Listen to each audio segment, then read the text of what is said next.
As we begin the ceremony for the bus, we would like to say how proud this group of seniors has made our school and our community.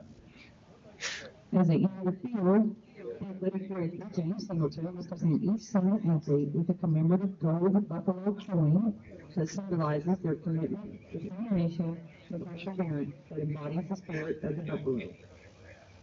Our first senior tonight is number 9, Max Herman.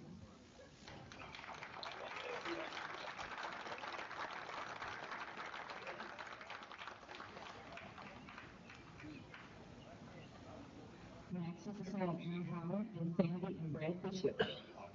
He is a former member of the Buffs baseball team and is all district honorable mention. Max is planning to attend OSU, IP, and enroll to work at the McAlester Power Plant.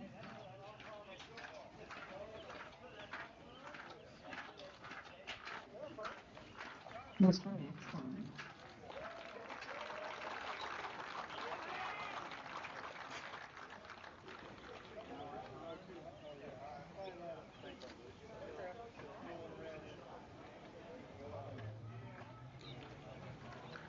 Next is number 11, Anna Hodgel.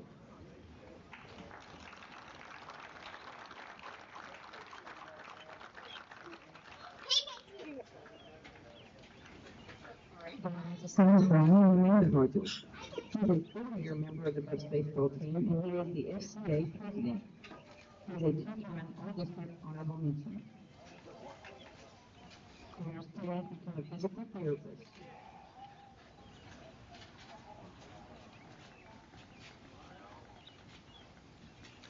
Mr. Gunnar Hodgel.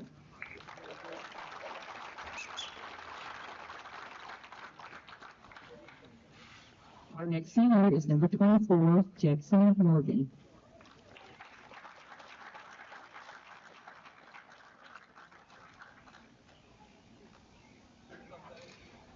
Jackson is the son of Joel and Elizabeth Morgan. He's a 4-year member of the Buffs baseball team, and he played football for 2 years for the Buffaloes.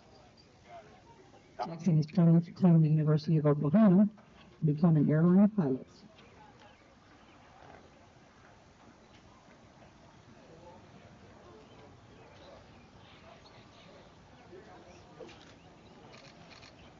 Mr. Jackson Morgan.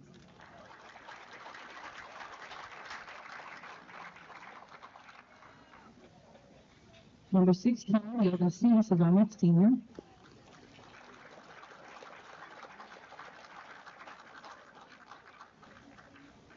Yoga is the son of Leslie Olico and Jeremy Cease. He's a 4-year member of the Buffs baseball team, and he played football for the Buffs for a year. He's part of the yearbook staff at MHS and also on the Promise Committee, and he participates in FCA. He is already enlisted in the United States Navy and will report to the Great Lakes Naval Training Station in the future. Mr. Logan Cease.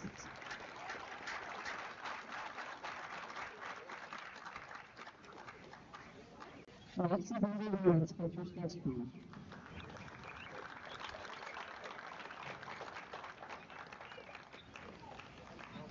Spencer is the son of Robbie and Katie Stetson. He is a 4-year member of the Buffs baseball team, and he was all-district second baseman last year. He is planning to attend Northwest Lineman College in Denton, Texas.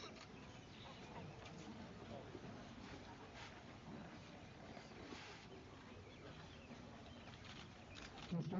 Spencer Stetson.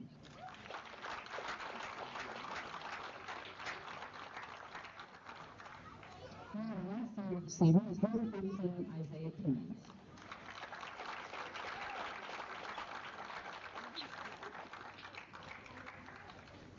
Isaiah is the son of Roger and Elizabeth Timmons. He is a 4-year member of the Buffs baseball team, and he is also a member of the National Honor Society and the National Technical Honor Society. He will begin his junior studies at Eastern Oklahoma State College.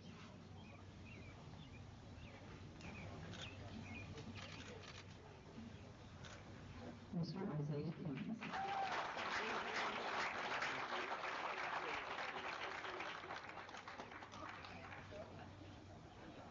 Seniors, take all that you have learned and experienced with you, and good luck in your future endeavors. Remember, once a buffalo, always a buffalo. Let's give these seniors a big round of applause for their hard work and dedication to the McAlester Buffaloes.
One day in history, someone asked God, give me a home where the Buffalo roam, and thus God made McAlester. It is senior night, the regular season finale, the last game that McAlester will be playing on their home field. And they're taking on the Muskogee Roughers, in which last year this one went 12 innings long. Do we have another classic in store for us today in the last game of the regular season? We're about to find out. Hello and welcome to Mike Deek Field in McAlester, Oklahoma. Between the Muskogee Roughers and the McAlester Buffaloes is our final matchup before we go to postseason play. I'm your voice of the Buffaloes, Brandon Green, coming to you live on KNED 1150 AM, 98.3 FM, the KNED app, as well as video streaming on the McAlester Radio YouTube channel. Joined alongside Nate Brown, who's running everything on the video stream, and shout out to Wyatt Hubbard, who's running things on the radio side back at the KNED studios on Electric Avenue.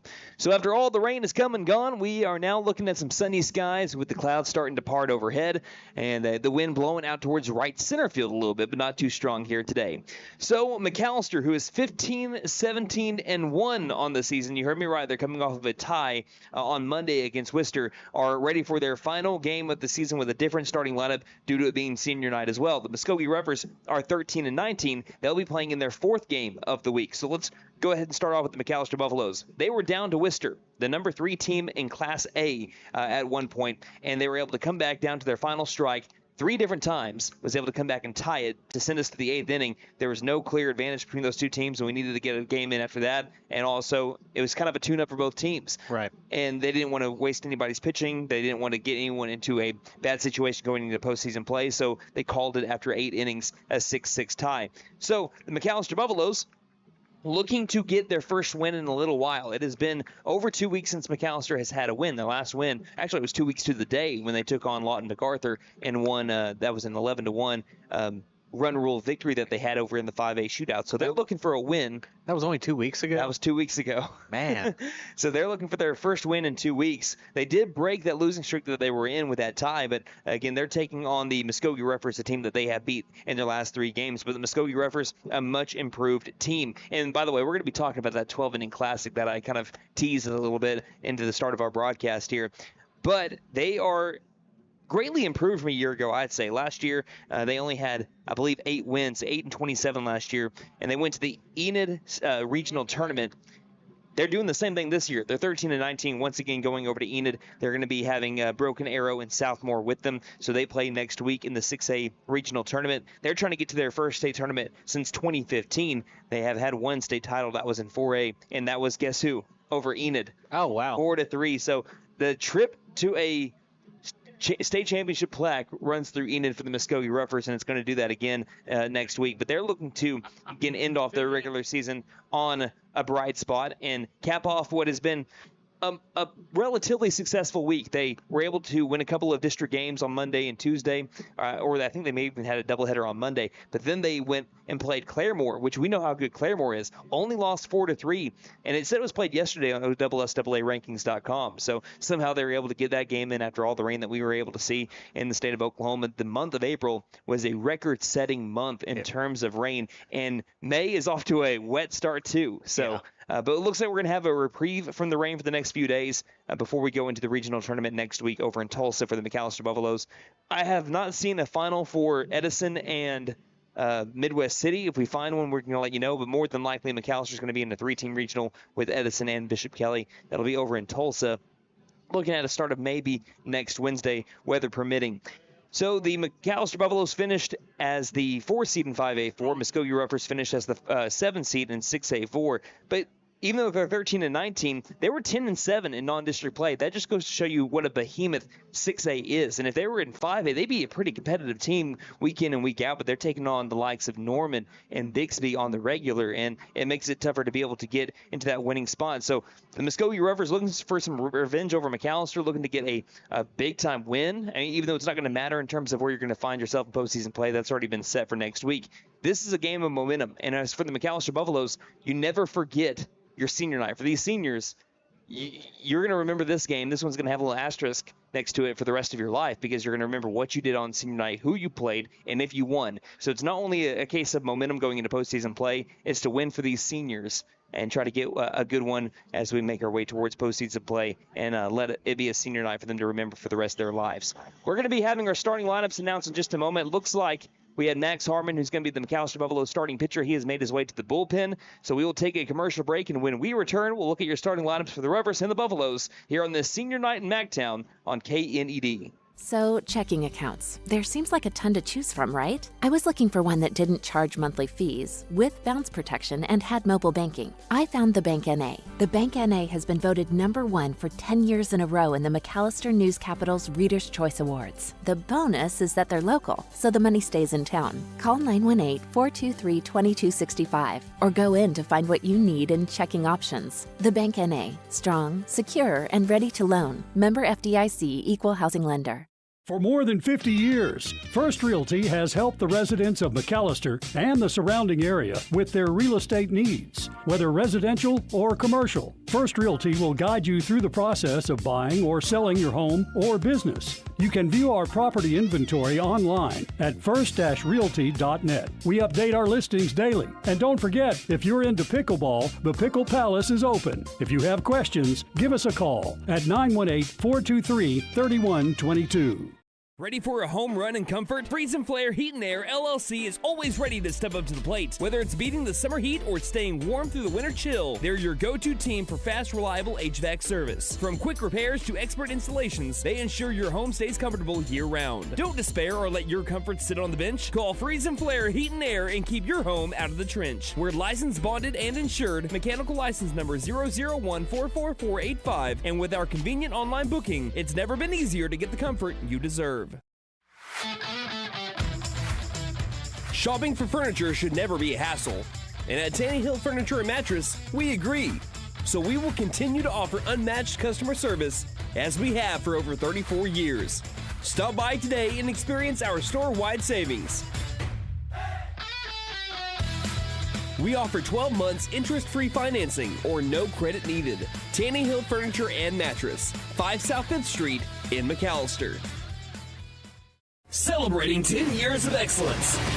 JP All-American Outdoor Contracting and Construction is your trusted partner for expert tree removal, high-end fences, decks, and custom construction. Serving Oklahoma with quality, safety, and reliability. We're here to transform your property. From emergency tree services to dream builds, we do it all. Call today for a free consultation and experience the difference. 910-568-8770. Welcome back to Mike Deek Field in McAlester, Oklahoma. Brandon Green alongside Nate Brown. We have our meeting at home plate between the umpires and head coach of Muskogee, John Singler, and the head coach of the Buffaloes, Justin Mullins. Let's look at our starting lineups 1 through 9 for both of our teams in this regular season finale in McAlster's senior night. For the Roughers, 13-19 led by head coach John Singler. 1 through 9 looks like this. Leading it off, the left fielder, number 1, Chris Daniels. Daniels in left. Batting second, the third baseman, number 8, Owen Gillum. Gillum at the hot corner. Batting third, the right fielder, number 4, Kylan Blue. Blue in right field. Batting cleanup, the second baseman, number 9, Truth Dedman. Dedman at second base. Batting fifth, the shortstop, number 18, Ryan Miller. Miller at short. Batting sixth, the pitcher, number 22, Doc Estes. Estes, a familiar arm for the McAlester Buffaloes that he's faced. We'll talk about that in the game, but he's going to be batting sixth and on the mound today for the Roughers. Batting seventh, playing first base, number 5, Avery Browning. Browning at first. Batting eighth behind the plate today, the catcher, number 3, Luke Jameson. Jameson behind the plate. Batting ninth and rounding out the starting nine for the Roughers, the center fielder, number 2, Rock Gillum. Gillum in straightaway center. And they are wearing their black jerseys today with the pinstripe pants, white numerals on the front and back, looks like Roughers in green across the chest. And also got green accents on the shoulders. There you go. So now for the McAlester Buffaloes, wearing their black jerseys, looks like pinstripe pants as well. Black caps, gold bills, gold numerals on the front and back, and gold interlocking MB on the front of the cap and also on that pocket side of the jersey. Led by head coach Justin Mullins, 15-17-1 on the season. 1 through 9 looks like this. Leading it off, the catcher, number 2, Jackson McKinney. McKinney behind the plate. Batting second, the second baseman, number 1, Spencer Stinchcomb. Stinchcomb at second. Batting third, the shortstop, number 21, Denver Durant. Durant at short. Batting cleanup, the center fielder, number 11, Gunnar Hodgel. Hodgel in straightaway center. Batting fifth, the designated hitter, number 14, Cole Labus. Labus, the DH for the pitcher, number 9, Max Harmon. Harmon on the bump. Batting sixth, the left fielder, number 6, Blake Judkins. Judkins in left. Batting seventh, playing third base, number 12, Parker Dusenberry. Dusenberry at the hot corner. Batting eighth, playing first base, number 23, Jackson Morgan. Morgan at first base. And rounding out the starting nine, batting ninth, playing right field, number 15, Isaiah Timmons. Timmons in right field. So as we're about to have our starting lineups announced over here from the PA, from Mr. Derek Hatchett, we will take one more break and be back for your national anthem. You're listening to McAlester Baseball here on KNED. Hey guys, it's Sam from Sam Wampler's Freedom Ford in McAlester and Eufaula. With 2 locations to choose from, we have close to 200 vehicles on the ground and coming in. And with vehicles starting at $29.95, we have something for everyone. And if you need parts or service, we are loading up at both locations to serve you better. Plus, with our mobile service van and our pickup and delivery, we can help you with sales and service no matter where you are. So come see us at Sam Wampler's Freedom Ford in McAlester and Eufaula and let us make it happen for you.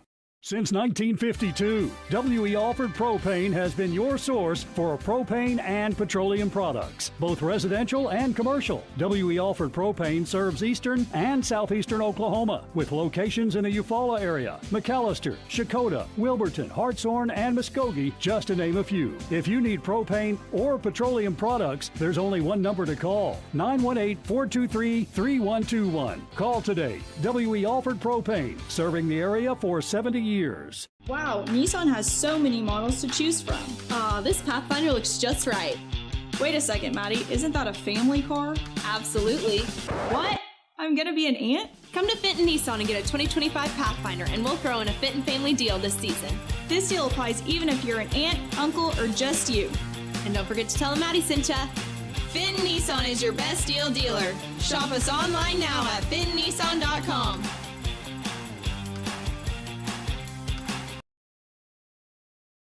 For the playing of the anthem, we'll recognize the moment. Welcome back to McAlester, Oklahoma. Mike Deek Field, the home of the Buffaloes, here on their senior night and the regular season finale for the McAlester Buffaloes and for the Muskogee Roughers.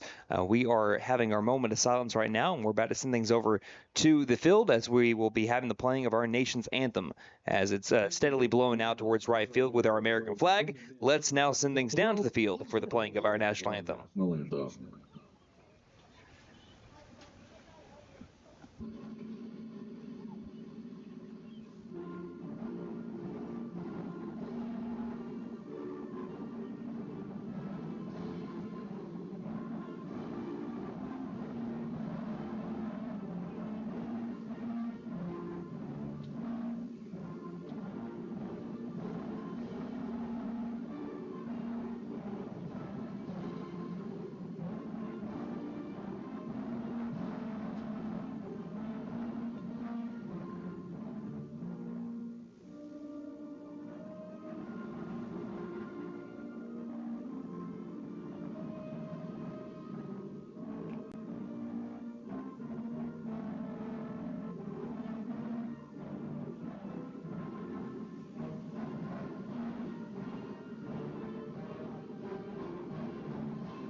Partner, Let's baseball. you know, I think next time they should have you sing the national anthem. That would be a bad idea for everybody involved. This is Brandon Green alongside Nate Brown bringing you game number 34 of the McAlester baseball season, the final one of the regular season, the final tune-up for both the Muskogee Roughers and the McAlester Buffaloes as they get ready for postseason play. McAlester will be going over to Bishop Kelly, the Muskogee Roughers going to Enid. So let's once again look around the diamond for the black and gold. At first base, you have Morgan. Second base, Stinchcomb. At short, Durant. At third base, Dusenberry. In the outfield, Judkins in left. Hodgel in center. Timmons in right. In the battery for the Buffaloes, you have McKinney behind the plate and Harmon on the mound, making his second start of the week.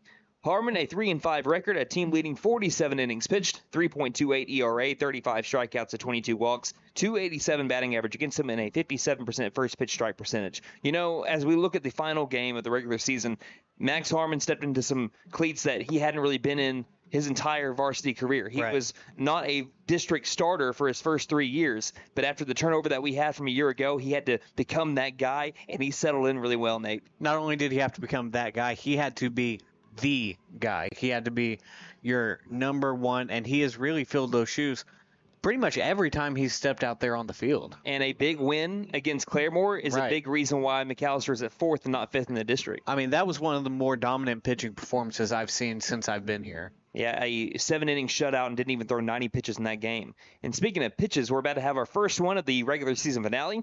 That's brought to you by Big V Feed Center. See Big V Feed Center in McAlester, Hadco Farm and Ranch in Kiowa, and Chakota Wholesale Feed Company in Chakota for your spring feeding program needs. So Harmon is ready. Chris Daniels, one of the 7 returning players from last year's game between the Roughers and the Buffaloes, digs into the box. Righty on righty matchup. Daniels is ready. Harmon is ready. Harmon with the windup, and the first pitch of the ball game. Curveball in there, strike one. It's baseball time in the Heartland. 6:04. First pitch time tonight. 0-1 pitch. So we popped up and out of play over towards the Sea of Concrete, getting that started early, and the count goes to 0-2. Always good to hear that early on. You did move the truck, right? Yes. Always good to hear that early, I guess, too. Always need the reminder. Harmon looking for a 3-pitch strikeout to begin his outing. The 0-2 pitch. Tried getting the fastball in the outside corner, just missed, but at a good spot. The count moves to 1-2. He quickly toes the rubber once more. Gets ready for the 1-2 pitch to Chris Daniels. Here it is. This one bounces in right in front of the plate into the chest of McKinney, and the count goes to even at 2 balls and 2 strikes. We'll talk about some notable games for the Roughers after we get done with this at bat. Here's the 2-2 from the righty Harmon. Curveball, no fastball, swing and a miss, up high, strike 3. Sit him down, throw it around. Nice start to the day for the senior, Max Harmon.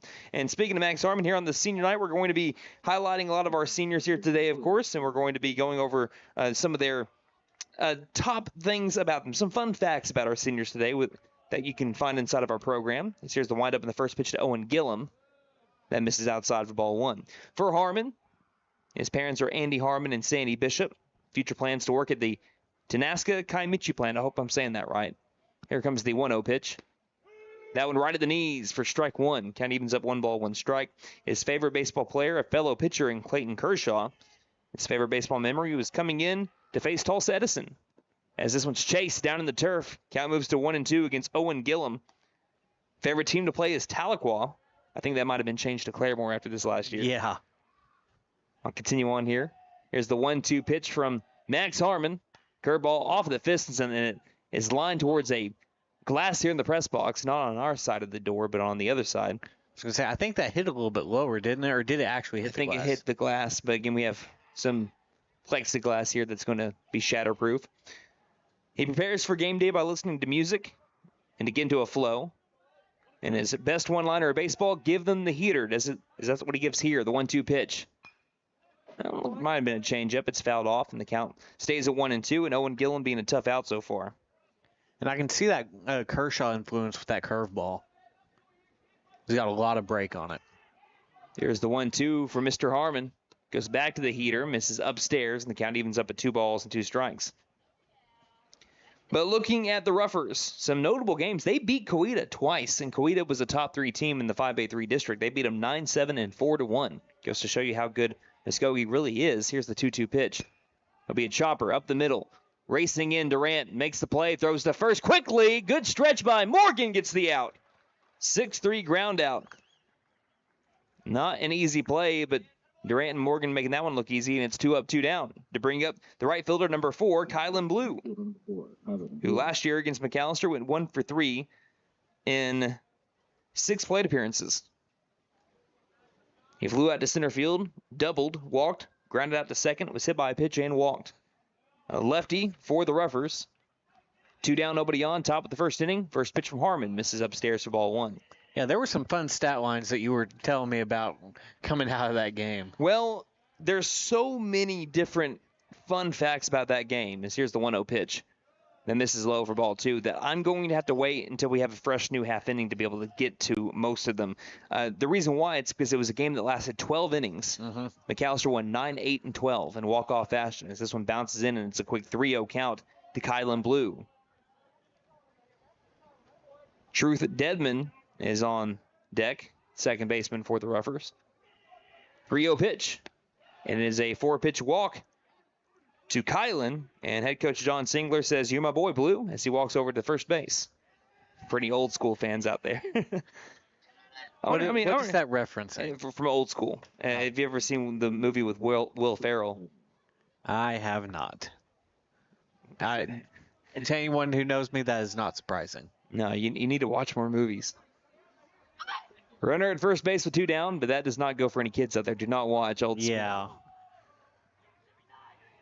First pitch to Deadman, checked, but he held up. Runner takes off for second base and into scoring position on 1 pitch. Goes Kylan Blue. Ball missed down, so the count's at 1-0. It's crazy also how quickly, because when you went to bed and when everyone went to bed last night, there was not a cloud in the sky. And then we had all the rain and that we had early in the morning. I kept getting woken up. Here's the 1-0. That's a weird hit off the bat. It's going to be fielded by Harmon. He'll flip over to first in time to be able to get the out, but that's some crazy English after it was tipped by Truth Deadman, and they'll leave that runner stranded at second base. McAlester Buffaloes tied up with the Muskogee Roughers 0-0 as the clouds have started to part here, and we have nothing but sunshine overhead. It will be McKinney, Stinchcomb, and Durant when we return here on KNED. Big John's Auto Repair is here to help. We'll fix it right. We offer diagnostics, AC servicing, and engine repair. We make car trouble vanish like magic. We can prevent breakdowns and keep your car moving with regular maintenance. Same great service and friendly faces. Stop in today for all your car repair needs. Big John's Auto Repair, located at 325 Northeast Electric in Krebs. So, checking accounts. There seems like a ton to choose from, right? I was looking for one that didn't charge monthly fees, with bounce protection, and had mobile banking. I found the Bank NA. The Bank NA has been voted #1 for 10 years in a row in the McAlester News Capital's Reader's Choice Awards. The bonus is that they're local, so the money stays in town. Call 918-423-2265 or go in to find what you need in checking options. The Bank NA. Strong, secure, and ready to loan. Member FDIC, Equal Housing Lender.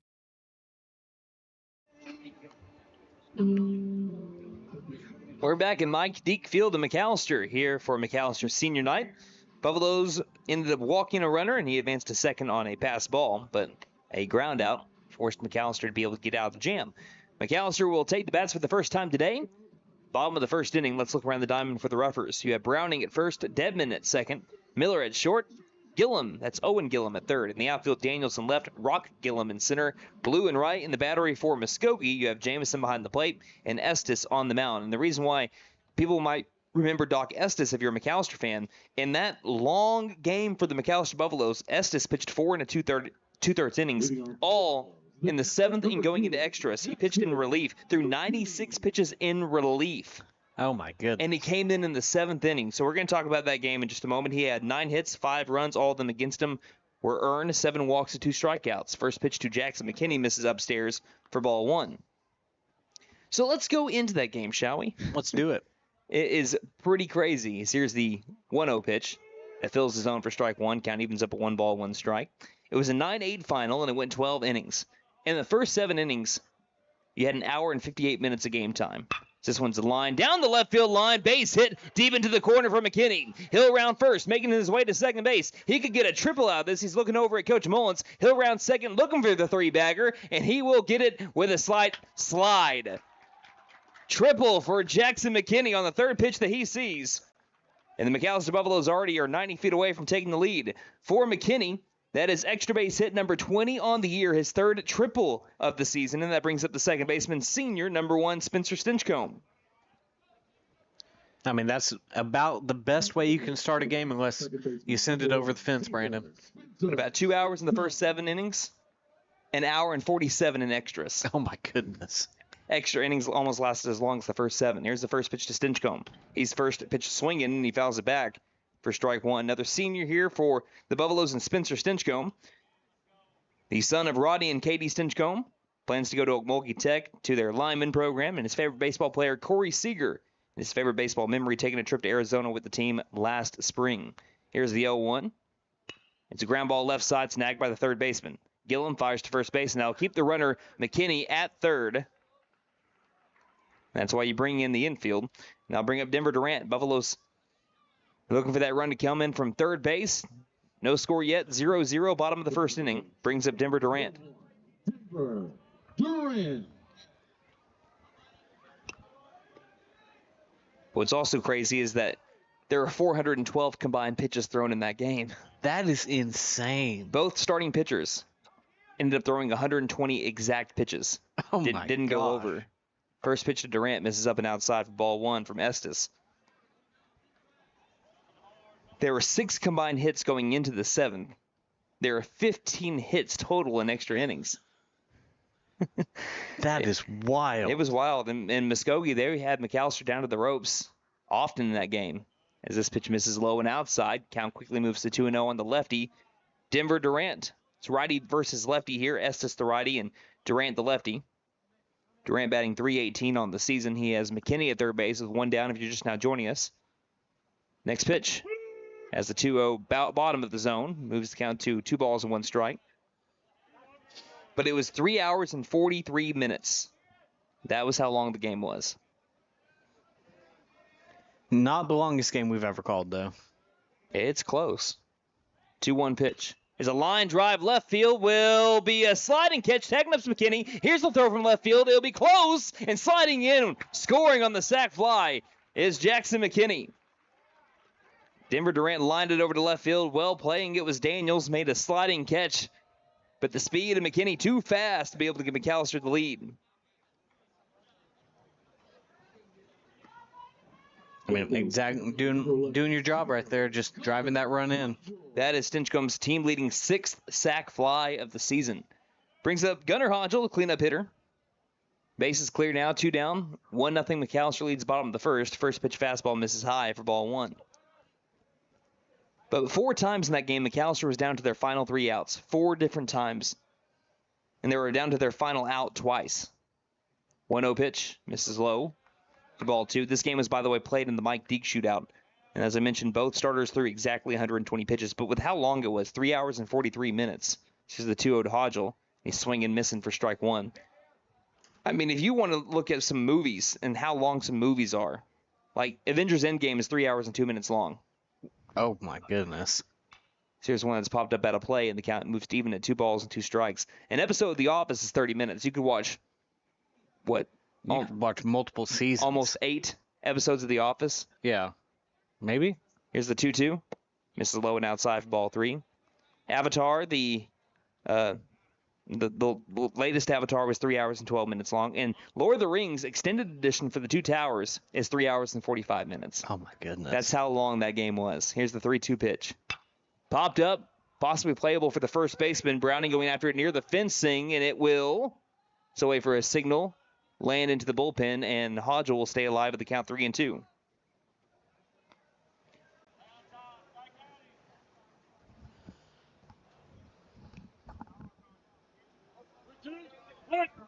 Yeah, that's all the just wild stats that we have from that game last year. It's the 3-2 is lined towards right center field. It's a gapper. It's extra bases for Gunnar Hodgel. He'll round first, making his way towards second base. Does he have a triple? He'll round second. Mullins is waving him to third. The throw to third on the cutoff is not in time. The second three-bagger of the inning for the McAlester Buffaloes, one from Jackson McKinney, and now going right center Gunnar Hodgel on the line drive. And McAlester 90 feet away from scoring again. Coming up will be Cole Avis. And right on cue, almost awesome at the same time, you have Brian Hodgel tuning in. Cole Labus. So Cole Labus will dig in trying to score that run from third base. First pitch to Labus misses upstairs for ball one. Labus on the season, batting .370, .480 on base percentage, .375 batting average with runners in scoring position. He's the new team leader there. As he fouls this one off, and the count moves to even at 1 ball and 1 strike.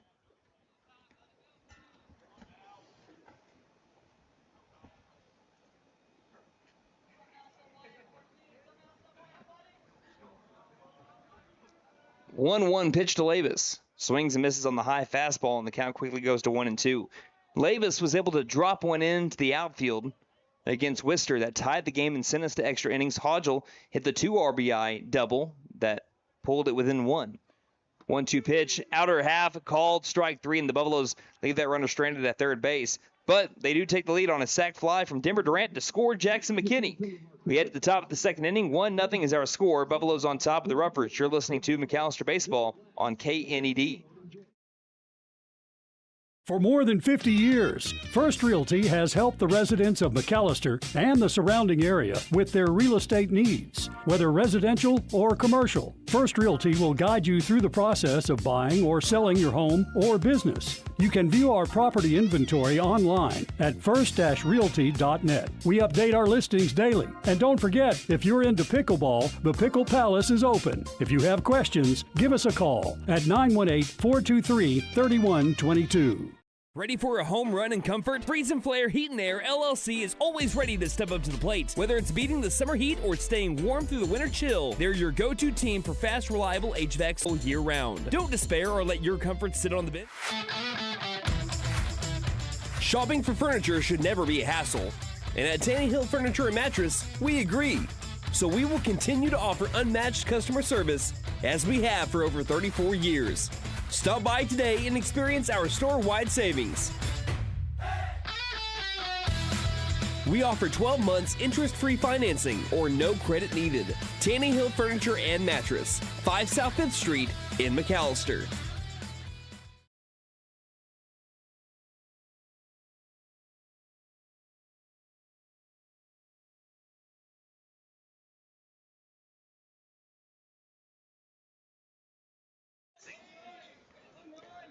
Welcome back to McAlester, Oklahoma. Buffaloes leading 1-0 over the Roughers, top of the second inning. Up to the plate, Ryan Miller for the Roughers. Again, we had some technical issues that I hope that you guys didn't see. Here's the first pitch. That's going to be a dribbler down the third base line. Racing in is Dusenberry, but Harmon grabs it instead and fires to first base in time for out number 1. So the first inning ended on a 1-3 ground out. Second inning begins with a 1-3 ground out of Ryan Miller to bring up the opposing pitcher, number 22, Doc Estes.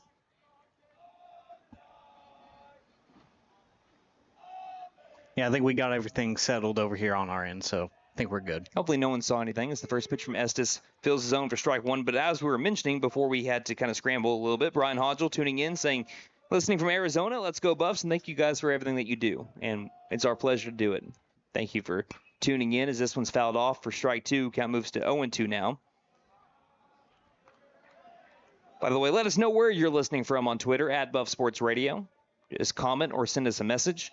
Or you can comment underneath our latest Facebook post at facebook.com/McAlester Radio about this game. Here's the 0-2 pitch.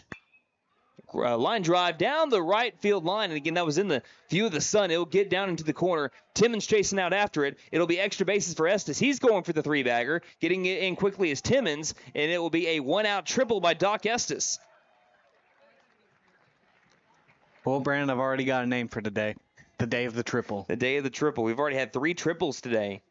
Jackson McKinney had one down the left field line deep into the corner. Hodgel hit one to right center field that went all the way to the deepest part of the park. And now Estes down the right field line. For the play, It was a little bit high, too. Morgan gave it a jump. Also battling with the sun over there on that right side as McAlester infield comes in on the infield turf. First hit of the day for the Roughers is a triple. All of our hits so far today have been triples.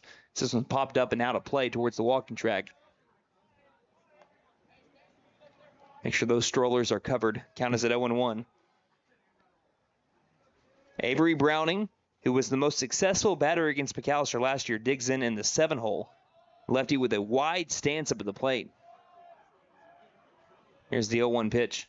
Fastball that misses high. That wide stance, he's got his back foot on the back line. His front foot almost goes all the way to the front side of the box. That's how wide the stance is. It's impressive. It worked for him last year, though. He went 3 for 4 with 2 RBI. He was also hit by a pitch that had an RBI triple himself. 1-1. And he fouls this one off of the umpire and hit him on the arm. Count moves to 1-2, but looked like that may have got him on the hand, actually. I just knew that he moved that right hand and arm as a common courtesy. McKinney goes to hand the ball off over to Harmon. That can't feel good. And while we make sure that the umpire is all good to go, again, that's a strike calling hand. We got to make sure that that's all good to go. Yeah. Like to thank our sponsors, Sam Wampler's Freedom Ford, WE Alfred Propane, Fenton Nissan of McAlester, Big John's Auto Repair, The Bank & A, First Realty, Freeze and Flare Heat and Air, Taney Hill Furniture and Mattress, and JP All-American Outdoor Contracting, LLC. So the 1-2 count from Harmon to Browning with a runner at third for the Roughers, and the Buffaloes leading 1-0 top of the second. 1-2 pitch. It's a ground ball right back to Harmon. Quick thinking, fires over to first base to Morgan to get the second out. If that gets past Harmon, that's into the outfield. That's a tie game. Mm-hmm. Great play there. Cat-like reflexes by Mr. Max Harmon brings up the catcher, number 3, Luke Jameson. Now the infield can back on up. They have some room to spare. Jameson last year against McAlester went 0 for 5. And a crazy stat about him is here's the first pitch to him, swing and a miss for strike 1. He grounded out to every single infielder except the first baseman, even the pitcher. That is very impressive. 0-1. Just missing the corner. Count moves to even at 1-1. He reached on an E5, grounded out to short, grounded out to the pitcher, grounded out to the third baseman, grounded out to the second baseman. Count even at 1-1. Harmon looks at third and fires. That off-speed misses upstairs. And now getting ahead in the count is the righty Luke Jameson out of the 8th spot. The only thing more impressive would have been him grounding out to any of the outfielders. I've seen it happen before. Yeah. Usually right field. 2-1 is fouled off to move the count to even at 2-2. I think I've seen it one time from left field. Yes, and it was a guy that slipped out of the box. It was a Major League Baseball game. Someone grounded out to left field. But, yeah, a lot of times you will be surprised how many times it actually happens with a ground out over to right field. Right. Harmon trying to leave that runner stranded. Here's the 2-2 from the senior. Ground ball, the right side. Ricochets off the glove of Harmon. Over to Stinchcomb. Fires to first in time for out number 3. So that runner, after a one-out triple, is staying right there after a 1-3 ground out, and then what will officially go down as a 1-4-3 ground out after that hit off the glove of Harmon. We head to the bottom of the second inning. McAlester looking to extend their lead. They have Judkins, Dusenberry, and Morgan on the way. 6, 7, 8 hole batters. You're listening to McAlester Baseball here on KNED. Celebrating 10 years of excellence. JP All-American Outdoor Contracting and Construction is your trusted partner for expert tree removal, high-end fences, decks, and custom construction. Serving Oklahoma with quality, safety, and reliability. We're here to transform your property. From emergency tree services to dream builds, we do it all. Call today for a free consultation and experience the difference. 910-568-8770.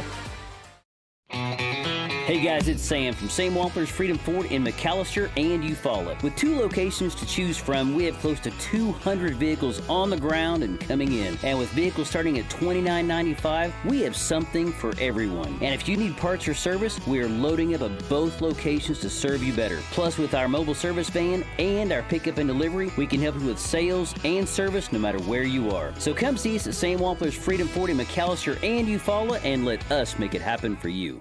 Since 1952, W.E. Alford Propane has been your source for propane and petroleum products, both residential and commercial. W.E. Alford Propane serves eastern and southeastern Oklahoma with locations in the Eufaula area, McAlester, Shakota, Wilburton, Hartshorn, and Muskogee, just to name a few. If you need propane or petroleum products, there's only one number to call, 918-423-3121. Call today. W.E. Alford Propane, serving the area for 70 years. Wow, Nissan has so many models to choose from. This Pathfinder looks just right. Wait a second, Maddie, isn't that a family car? Absolutely. What?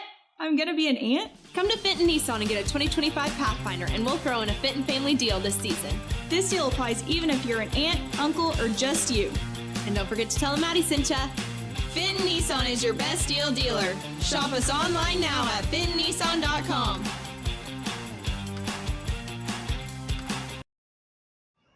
You're joining us in the middle of play as we had a low pitch for a ball to Blake Judkins get the bottom of the second started off, and the 1-0 pitch is low as well and gets to the backstop. Count goes to 2-0.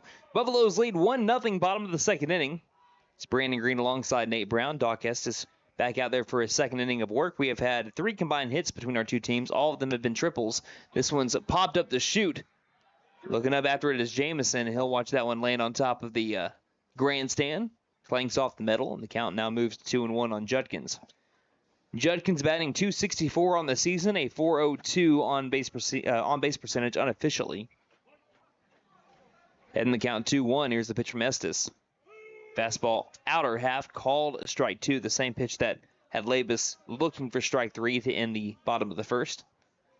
Count now even at 2-2. Judkins looking to protect. And the 2-2 pitch.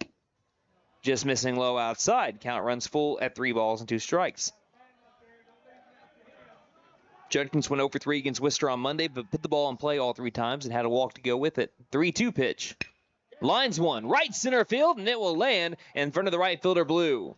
Leadoff single for Blake Judkins. Nice piece of hitting, letting that ball travel and driving it the other way. Brings up Parker Dusenberry, the third baseman. Just a good at-bat there, making him throw a bunch of pitches and then hitting it where they ain't. And Judkins is a pretty good guy over the plate. I mean, he draws a lot of pitches. Like I said, he's the team leader in at-bats of 7+ pitches. Here's a bunt attempt from Parker Dusenberry that's fouled off to the right for strike 1. Dusenberry on the season batting .242, a .368 on base percentage. Shows bunt again. Estes delivers as that one misses high and it gets to the backstop.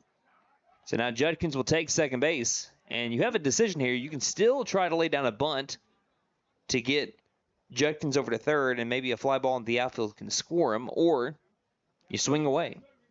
What would you do here? Just try to get the bunt down. I'll still try to get the bunt down. That's something that McAlester struggled with so far this year, and you'd like to be able to at least get that tuned up. But also you want to see your guys get live pitching. So we'll see what they decide to do. Estes fires. The bunt is off, and there's a swing and a miss for strike 2. But I like both ways. If you go with the bunt, you can still get another practice of trying to get a bunt down. If you try swinging away, you still need you need to see some live pitching before postseason play. Here's the 1-2 to Dusenberry. That one's up high. What a leap by Jameson behind the plate. He went vertical. He was able to bring that down and kept Judkins from getting to third base. I was going to say, got a great vertical on that. Count evens up at 2-2 on Dusenberry. And the 2-2 pitch is popped up in the infield left side. Shortstop underneath it, and Miller stares up into the clear blue sky and makes the catch for out number 1.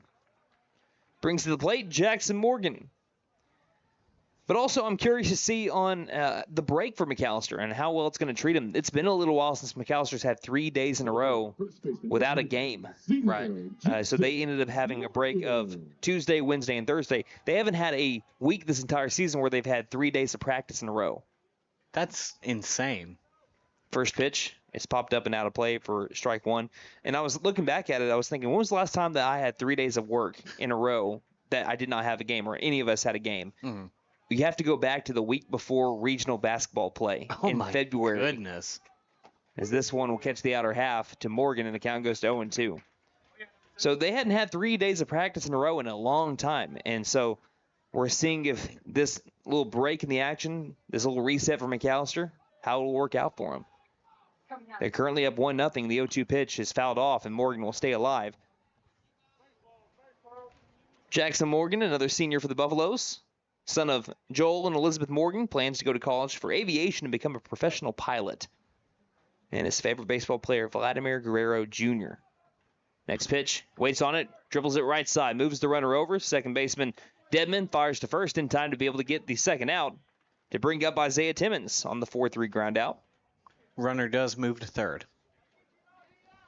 So Judkins 90 feet away, and Timmons trying to drive him in. Isaiah Timmons, the son of Roger and Elizabeth Timmons.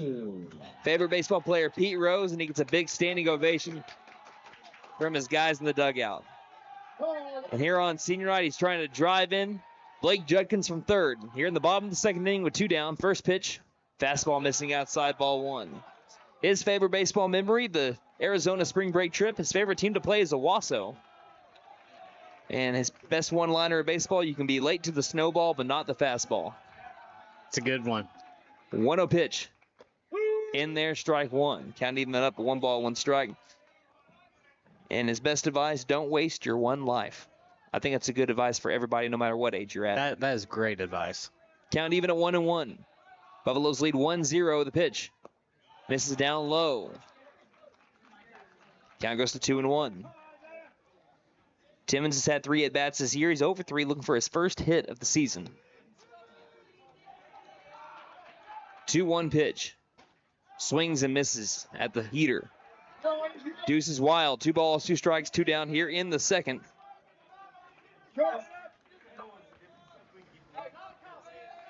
Estes takes a deep breath and fires the 2-2. Misses high with the fastball. Count runs full at 3 balls and 2 strikes. And if Timmons gets on base here, you're going to see that dugout go bananas.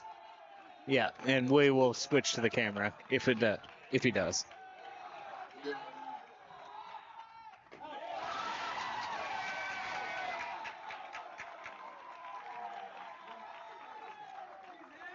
I think you can tell what happened. I wanted to let the atmosphere do the talking there. It is a walk to Isaiah Timmons. He reaches base safely and a big smile going down first base as he meets Coach Troy Meadows. Now Jackson McKinney, who's already had a triple today, will try to bring in the runners. Runners at the corners with 2 down. Bottom of the second inning, 1-0. Buffaloes are on top of the Muskogee Roughers. First pitch is popped up right field. Coming in is Blue over to right towards the line. Looks it into his glove and makes the over-the-shoulder grab for out number 3. Looks like that could be trouble as Blue is fighting the sun and a little bit of wind, but is able to make the grab for out number 3. Buffaloes leaving stranded at the corners, but do lead 1-0 as we head to the top of the third inning. You're listening to McAlester Baseball on KNED. Big John's Auto Repair is here to help. We'll fix it right. We offer diagnostics, AC servicing, and engine repair. We make car trouble vanish like magic. We can prevent breakdowns and keep your car moving with regular maintenance. Same great service and friendly faces. Stop in today for all your car repair needs. Big John's Auto Repair, located at 325 Northeast Electric in Krebs. So, checking accounts. There seems like a ton to choose from, right? I was looking for one that didn't charge monthly fees, with bounce protection, and had mobile banking. I found the Bank NA. The Bank NA has been voted #1 for 10 years in a row in the McAlester News Capital's Reader's Choice Awards. The bonus is that they're local, so the money stays in town. Call 918-423-2265 or go in to find what you need in checking options. The Bank NA. Strong, secure, and ready to loan. Member FDIC, Equal Housing Lender. For more than 50 years, First Realty has helped the residents of McAlester and the surrounding area with their real estate needs. Whether residential or commercial, First Realty will guide you through the process of buying or selling your home or business. You can view our property inventory online at first-realty.net. We update our listings daily. And don't forget, if you're into pickleball, the Pickle Palace is open. If you have questions, give us a call at 918-423-3122. Ready for a home run and comfort? Freeze and Flare Heat and Air LLC is always ready to step up to the plate. Whether it's beating the summer heat or staying warm through the winter chill, they're your go-to team for fast, reliable HVAC service. From quick repairs to expert installations, they ensure your home stays comfortable year-round. Don't despair or let your comfort sit on the bench. Call Freeze and Flare Heat and Air and keep your home out of the trench. We're licensed, bonded, and insured. Mechanical license number 0014445. And with our convenient online booking, it's never been easier to get the comfort you deserve.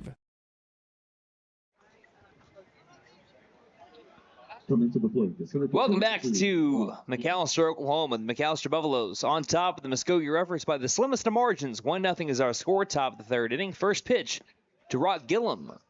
To begin the third, it's going to miss down low for ball one. So it's the third inning of work for senior Max Harmon. As he winds and deals the 1-0 pitch. That one misses low and inside.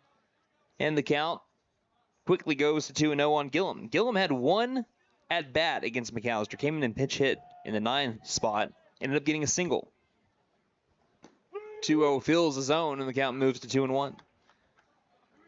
McAllister's pitchers in that game a year ago was Jackson Lauerman, who went, I want to say he went 8 innings, as here's the 2-1 that misses upstairs for ball 3. 3 balls, 1 strike. But either way, he threw 120 pitches. Aiden Shumway came in for relief and got the win in that game. But again, both pitchers, starting pitchers, Jace Paul and Jackson Lauerman, threw exactly 120 pitches.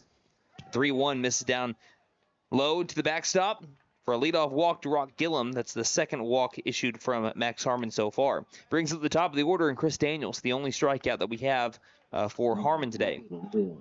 But what was wild about that game is the 120th pitch for Jace Paul was a strikeout for out number 2 at the 7th inning. Oh, my God. That means they had to bring someone else in because you can't start a new batter over 120 pitches. That's just bad luck. Immediate double by Spencer Stinchcomb, and then a game-winning home run by Ethan Watkins. As here's a called strike, snap throwed it back to first base, is not in time. So 0-1 the count to Chris Daniels. A walk-off home run was 5 feet away, hit off the very top of the right center field wall by Ethan Watkins. If it clears, game's over, you don't go 5 extra innings. But it's off the top of the wall, trading places, tie game, and then we go 5 more innings. Pickoff over to first base. Back in safely is Rock Gillum. That was what was wild about it, because if that was pitch number 119 and he struck out the batter, game's probably over. It probably doesn't go to extra innings either, because Jace Paul was cruising going into the 7th. So we mentioned only 6 combined hits between the two teams going into that 7th inning. This one bounces in. Count now moves to even at 1 ball and 1 strike on Daniels. Muskogee's looking for their first win over McAlester. Again, they've only played 3 games in between 2020 and now. This is the 5th game of the new decade. The last Muskogee win was 4-3 over McAlester in 2020 on March the 5th. Shows bunt, pulls back. The pitch once again misses low and outside. Count goes to 2-1. Man, that feels like a lifetime ago, though. Yeah, that was before. McAlester only played 4 games in 2020, and that was one of them. Yeah, I remember the last game we called that year. That was a wild game in itself. That was over in Poto. 2-1. Bounces in, and that one gets to the backstop, and Harmon's losing his command here. The runner advances to second base, and you don't have to bunt now if you're Chris Daniels. And Jackson McKinney will go out and speak with Max Harmon. While he does so, we want to thank our sponsors and make sure you give them some love as well, whether it be spending your hard-earned money with them if you need one of their services, or just leaving like a Google review or anything. I'm sure they would greatly appreciate it, and let them know that you appreciate them sponsoring McAlester Baseball, because it doesn't happen without them. Sam Wampler's Freedom Ford, WE Offered Propane, Fenton Nissan of McAlester, Big John's Auto Repair, The Bank & A, First Real.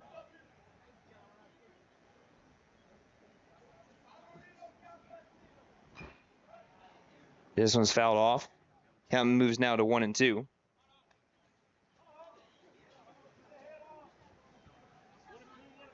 Harmon working more out of the windup here. Here's the windup and the 1-2 pitch. Big pitch. Misses down low by the ankles. Count evens up at 2-2. McAlester desperately needing a strikeout here to be able to help out their infield. Owen Gillum at the plate with a chance to give his team the lead, not just a tie. 2-2 pitch. Pops it up and out of play towards the parking lot. Count will remain at 2-2.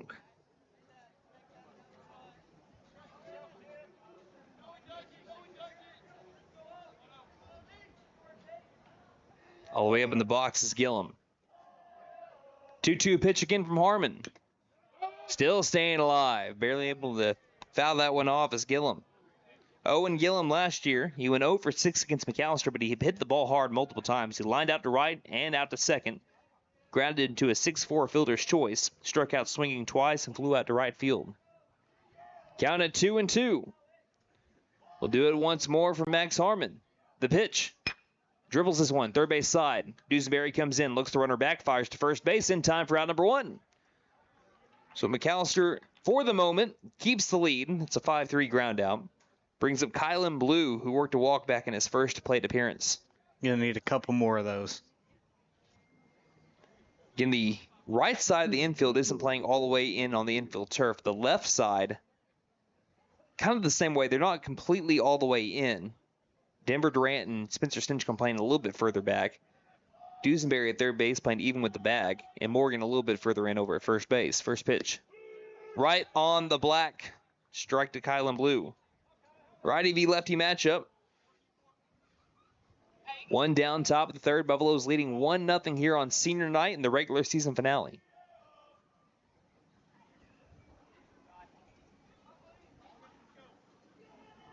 Harmon's ready to go. Here's the windup and the pitch. Ground ball right side, deep into the hole, and he'll get into the outfield turf. One run's going to score. Timmons tries to get this one in quickly, but it's not going to be in enough time to be able to get the runner from second base. With one swing of the bat, Kylan Blue gives the Muskogee Roughers the lead. A 2 RBI single, and Muskogee's up 2-1.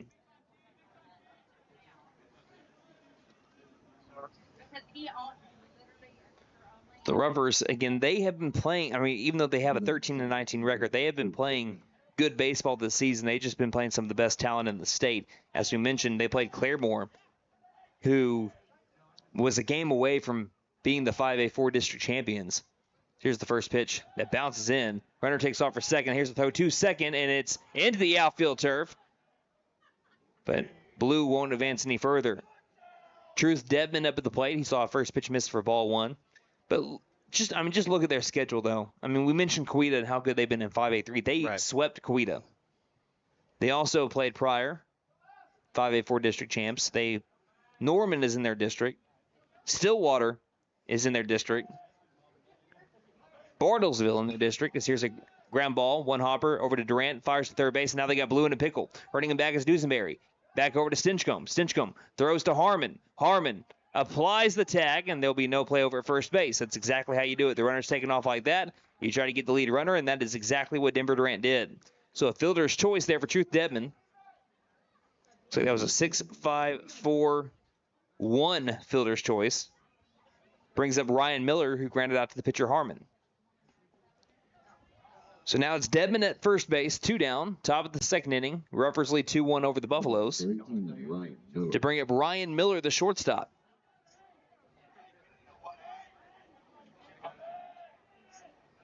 First pitch in there, strike 1. But yeah, Bartlesville's in their district. They've taken down Union in multiple times in the regional tournament. And Stillwater has a future top 5 pick in the MLB draft. Oh yeah, we didn't even mention Bigsby. Yeah. They're in that district too. Here's a dribbler down the third base line again on a hop. Dusenberry fields to first base in time for out number 3. So one swing of the bat has given the Muskogee Roughers a 2-1 lead on a 2 RBI single by Kylan Blue. McAlester will try to get that back. They have their 2, 3, 4 batters coming up in Stinchcomb, Durant, and Hodgel. Bottom of the third, here we come. 2-1 Muskogee leads McAlester on KNED. Shopping for furniture should never be a hassle. And at Tanny Hill Furniture and Mattress, we agree. So we will continue to offer unmatched customer service as we have for over 34 years. Stop by today and experience our store-wide savings. We offer 12 months interest-free financing or no credit needed. Tanny Hill Furniture and Mattress, 5 South 5th Street in McAlester. Celebrating 10 years of excellence. JP All-American Outdoor Contracting and Construction is your trusted partner for expert tree removal, high-end fences, decks, and custom construction. Serving Oklahoma with quality, safety, and reliability. We're here to transform your property. From emergency tree services to dream builds, we do it all. Call today for a free consultation and experience the difference. 910-568-8770. Hey guys, it's Sam from Sam Wampler's Freedom Ford in McAlester and Eufaula. With 2 locations to choose from, we have close to 200 vehicles on the ground and coming in. And with vehicles starting at $29.95, we have something for everyone. And if you need parts or service, we are loading up at both locations to serve you better. Plus, with our mobile service van and our pickup and delivery, we can help you with sales and service no matter where you are. So come see us at Sam Wampler's Freedom Ford in McAlester. Since 1952, W.E. Alford Propane has been your source for propane and petroleum products, both residential and commercial. W.E. Alford Propane serves eastern and southeastern Oklahoma with locations in the Eufaula area, McAlester, Shakota, Wilburton, Hartshorn, and Muskogee, just to name a few. If you need propane or petroleum products, there's only one number to call, 918-423-3121. Call today. W.E. Alford Propane, serving the area for 70 years. A Kylan Blue 2 RBI single has put the Muskogee Roughers up over the Buffaloes 2-1. We head to the bottom of the third inning with the 2-3-4 batters up for the Buffaloes. It's Spencer Stinchcomb, Denver Durant, and Gunnar Hodgel. So far have gone 1 for 3. Everybody's put the ball in play, and Durant was about a foot away from having a base hit of his own. So Stinchcomb digs in. Stinchcomb on the season batting .294 coming into this one unofficially. .358 on base percentage. Team leader, tied for the team lead in RBI at 22. Yes, the base is clear, though, as he will be the leadoff man for the bottom of the third. This is Brandon Green alongside Nate Brown, bringing you McAlester Baseball in game number 34 of the season and the final one of the regular season. Here's the first pitch to Stinchcomb. That misses well outside, ball 1. Estes in for his third inning of work. And I'm also just curious to see how long both of our starting pitchers are going to go today. Here's the 1-0 that bounces in for ball 2. The reason why I say that is both teams, going into regional tournament play. Right. Now, there'll be at least 4 days in between this game and then the next game that they play. So here's the 2-0. That one misses outside for ball 3. So do you let them go the full distance, or do you kind of try to split it up a little bit and get your pitchers some live ABs? I mean, if it was me personally, as the next pitch is in there for strike 1, I might throw max maybe 4 innings total, and then maybe go to the bullpen, just kind of see what we can do there. 3-1, and it's a 5-pitch walk to Spencer Stinchcomb. So Stinchcomb leads off the bottom of the third inning with a base on balls to bring up Denver Durant. And of course, that's not knowing what the pitch count would be at that time, but I would throw him about 4 innings personally. Max Harmon had to start on Monday, but only went 2 innings in that one. That was a game that we saw combined 11 pitchers. That's insane. 7 for Worcester, 4 for McAlester. I will say that was a fun game, though. First pitch misses down low for ball 1 to Durant. Definitely a first for us. Yeah, never called a tie before, but it made all the sense in the world if you knew why they went with the tie. You didn't want to mess anyone over when it came to postseason play, and Worcester was beginning regional play that week. As the fastball from Estes misses up and outside for the first time in this game, starting to struggle with the zone here is Doc Estes. And immediately time will be called. So we will take a break as well, a 30-second break, and we'll return as we have this mound visit. McAlester trailing 2-1, bottom of the third, 2-0 count coming up to Denver Durant with a runner at first here on KNED. Wow, Nissan has so many models to choose from. This Pathfinder looks just right. Wait a second, Maddie, isn't that a family car?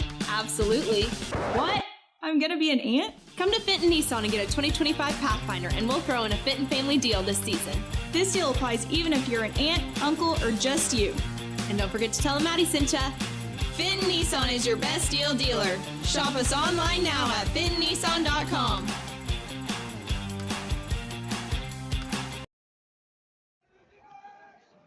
So we're back here, 2-0 count to Denver Durant, who lined one over to left field, but a well placement for Daniels was able to make a sliding catch.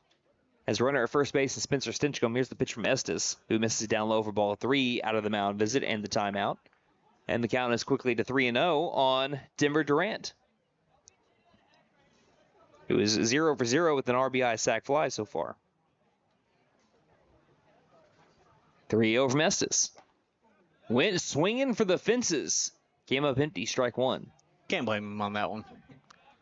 There's two pitches that you're going to get really good pitches on. Could be your first, actually three. First pitch, 3-1 and 3-0. Yep. And here's the 3-1 pitch from Estes. Long pause, and he was about to deliver a pitch. Right before he lifted the leg, Denver Durant was allotted time. What started off as a stormy morning has become a really beautiful Friday afternoon. And it's going to be looking like this all weekend. I'm ready. 3-1 pitch. A miss upstairs, and it's back-to-back walks from Estes. Brings up Gunnar Hodgel, who lined one to right center field that went all the way to the fencing. It was one of the three combined triples that we've had in this game so far. Buffaloes have had 2 hits. It's come from Hodgel and McKinney, both triples. Buffaloes looking to improve at the plate compared to where they've been the last couple of weeks. First pitch, Hodgel showing bunt, pulls back, ball 1. Hodgel, the son of Brian and Amanda Hodgel, he plans to become a physical therapist. His favorite baseball player, something he and I have in common, Derek Jeter. And his favorite baseball memory was winning regionals back in 2022. So he tries to get a bunt down here, and this one's fouled off at the plate as well. And the count is even at 1-1. His favorite team to play is Durant, obviously one of the McAllister's rivals, probably their biggest rival now that we don't play Ada. Right. And his way that he prepares for game day, listens to some worship music and prays. Then he gets to go hit in the cages and get locked in. 1-1 to Hodgel. Pops this one up on a bunt. Chasing out after his Jameson. He slides, and that ball ran out of real estate. Ended up hitting off of the netting. And the count goes to 1-2. McAllister still struggling with the bunts. But Hodgel's favorite one-liner in baseball, a lot like a bunch of other ones, you can be late to the prom, but not the fastball. Love it. Apparently that comes from hitting coach Trent Homer. Oh. I thought that came from a movie, honestly. 1-2. And it caught the outer half on the off-speed of Hodgel for strike 3. So that'll be a backwards K of Gunnar Hodgel to bring up Cole Labus, who struck out looking his first time up. Runners at first and second with 1 down. Buffaloes trailing 2-1, bottom of the third. McAllister in their if you take away the Worcester game on Monday, in their last 2 weeks, again, they haven't won a game since Lawton Mack 2 weeks ago in the 5A shootout. They need to be better with runners in scoring position. So here's a pop fly that will get behind us here in the press box, and the count moves to 0-1 quickly here on Cole Labus. McAllister's success when they've had it this season has been up at the plate for sure. But if you take away Worcester their last 2 weeks, especially last week, they batted 193 and 182 with runners in scoring. 0-1. This one's fouled straight back. On it is Labus. Just needs to straighten it out. And the count moves to 0-2. I was able to speak with Coach Mullins in Running with the Herd. This Tuesday edition, you can catch it on YouTube if you want to go watch it. He says that the best part of their lineup has been struggling as of late, and that's been a big contributor here as the runners take off for second and third. Throw down to third after a swing and a miss for strike 3 and a tag out. It's a swing and a miss and then a caught stealing at third base as they get Spencer Stinchcomb over at third. So that will be the end of the McAllister threat. They get runners at first and second and nobody out. And Estes is able to work out of it with 2 strikeouts and also a caught stealing at third base of Spencer Stinchcomb. We head now to the top of the 4th inning. McAllister trailing the Muskogee Roughers, and I'll continue on my thought for a little bit later on when McAllister comes back up to the plate. But 2-1, the Roughers lead McAllister here on KNED. Big John's Auto Repair is here to help. We'll fix it right. We offer diagnostics, AC servicing, and engine repair. We make car trouble vanish like magic. We can prevent breakdowns and keep your car moving with regular maintenance. Same great service and friendly faces. Stop in today for all your car repair needs. Big John's Auto Repair, located at 325 Northeast Electric in Krebs. So, checking accounts. There seems like a ton to choose from, right? I was looking for one that didn't charge monthly fees, with bounce protection, and had mobile banking. I found the Bank NA. The Bank NA has been voted #1 for 10 years in a row in the McAlester News Capital's Reader's Choice Awards. The bonus is that they're local, so the money stays in town. Call 918-423-2265 or go in to find what you need in checking options. The Bank NA. Strong, secure, and ready to loan. Member FDIC, Equal Housing Lender. For more than 50 years, First Realty has helped the residents of McAlester and the surrounding area with their real estate needs. Whether residential or commercial, First Realty will guide you through the process of buying or selling your home or business. You can view our property inventory online at first-realty.net. We update our listings daily. And don't forget, if you're into pickleball, the Pickle Palace is open. If you have questions, give us a call at 918-423-3122.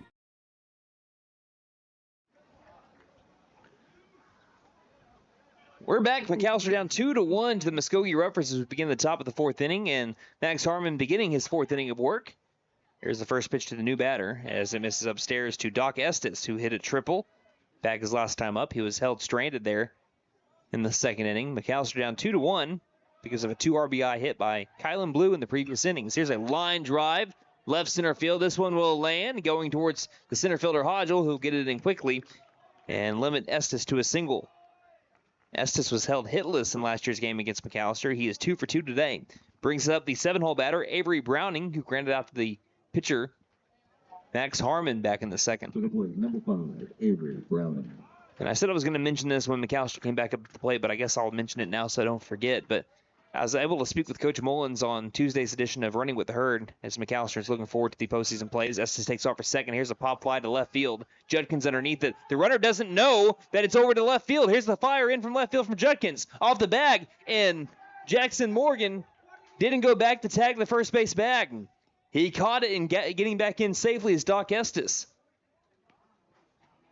Judkins fired it in from left field. It went up the first base line a little bit. But Morgan came off and didn't race back to the first base bag. Estes did. He's able to get back in safely, and he's not doubled off. It took a long time for Estes to realize that that ball was hit up in the air. I mean, he was still standing on second whenever the ball was caught.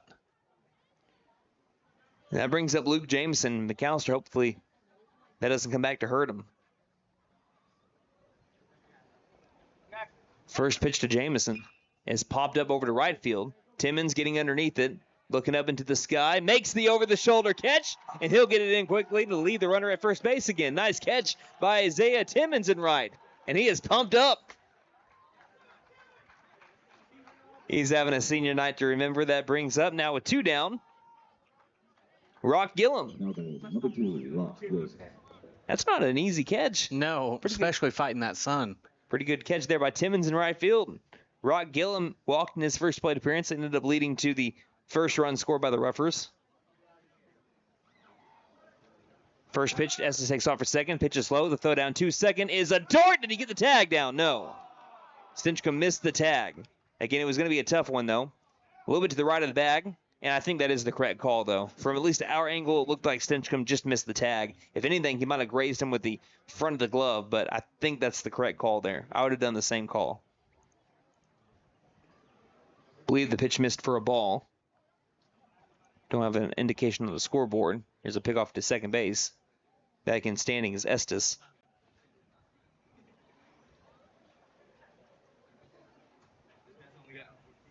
Gillum, the 9-hole. The pitch in there. Strike 1. 1 ball, 1 strike to Rock Gillum. And the count is 1-1. Home plate umpire confirmed that. Here's the 1-1 pitch. Bounds the outside corner, strike 2. After struggling with the command, just a couple of batters. Looks like Harmon's gotten back into the zone here. And we'll try to leave Doc Estes stranded at second base. Top of the 4th inning, 2 down. The 1-2 from Harmon. Misses upstairs. Count evens up, 2 balls and 2 strikes. We'll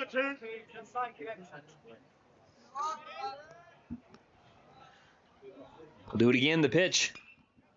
Ground ball, weakly hit left side, grabbing it, throwing on the run over to first base is Parker Dusenberry, and a nice grab at first base by Morgan gets the third out. So the Buffaloes will leave that runner stranded at second base by the Muskogee Roughers, and they still trail 2-1. We played half a 7-inning game as we head to the bottom of the fourth. McAlester trailing 2-1. We'll have Blake Judkins, Parker Dusenberry, and Jackson Morgan up when we return on KNED. Ready for a home run and comfort? Freeze and Flare Heat and Air LLC is always ready to step up to the plate. Whether it's beating the summer heat or staying warm through the winter chill, they're your go-to team for fast, reliable HVAC service. From quick repairs to expert installations, they ensure your home stays comfortable year-round. Don't despair or let your comfort sit on the bench. Call Freeze and Flare Heat and Air and keep your home out of the trench. We're licensed, bonded, and insured. Mechanical license number 0014445. And with our convenient online booking, it's never been easier to get the comfort you deserve. Shopping for furniture should never be a hassle. And at Tanny Hill Furniture and Mattress, we agree. So we will continue to offer unmatched customer service as we have for over 34 years. Stop by today and experience our store-wide savings. We offer 12 months interest-free financing or no credit needed. Tanny Hill Furniture and Mattress, 5 South 5th Street in McAlester. Celebrating 10 years of excellence. JP All-American Outdoor Contracting and Construction is your trusted partner for expert tree removal, high-end fences, decks, and custom construction. Serving Oklahoma with quality, safety, and reliability. We're here to transform your property. From emergency tree services to dream builds, we do it all. Call today for a free consultation and experience the difference. 910-568-8770. Hey guys, it's Sam from Sam Wampler's Freedom Ford in McAlester and Eufaula. With 2 locations to choose from, we have close to 200 vehicles on the ground and coming in. And with vehicles starting at $29.95, we have something for everyone. And if you need parts or service, we are loading up at both locations to serve you better. Plus, with our mobile service van and our pickup and delivery, we can help you with sales and service no matter where you are. So come see us at Sam Wampler's Freedom Ford in McAlester and Eufaula and let us make it happen for you.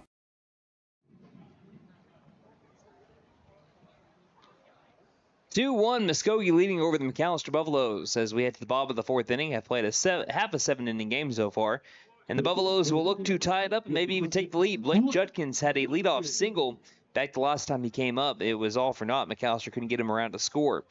He'll try to lead this one off at the bottom of the fourth off the similar fashion. Here's the first pitch to him as he fouls it off for strike 1. Doc Estes in for his 4th inning of work. Have not seen anyone go to the McAlester bullpen to warm up, so it looks like this will be Harmon's game until it isn't. Here's the 0-1. Swing and a miss for strike 2. Yeah. I mean, unless it's someone from the field, but you would think they'd be heading to the bullpen right about now if I was right, which I'm typically not. The 0-2 is sailing just a tad bit high. That goes to the backstop. The count moves to 1-2. Estes has been able to fire it in there pretty well today. He has walked 3 McAlester batters, but none of them have come back to hurt him. Here's the 1-2 pitch to Judkins. And he fouls this one back into the mid of the catcher, Jameson, and that'll be out number 1 as he fans Blake Judkins for out 1 at the bottom of the 4th inning. Brings up Parker Dusenberry. But McAlester hoping to get back that hot streak with the bats that they had out of their middle of the season stretch. So here's the first pitch to Dusenberry in there for strike 1. Buffaloes started off the season rough, then went on a win streak of 12 out of 14 games, and then now here has been a couple of weeks since they've had a win. Here's the 0-1 that misses down low for ball 1. They've been a roller coaster team. They've hit their highs and they've hit their lows, but right. McAllister's just hoping that their highs coming right at the right time. 1-1. Misses down low for ball 2.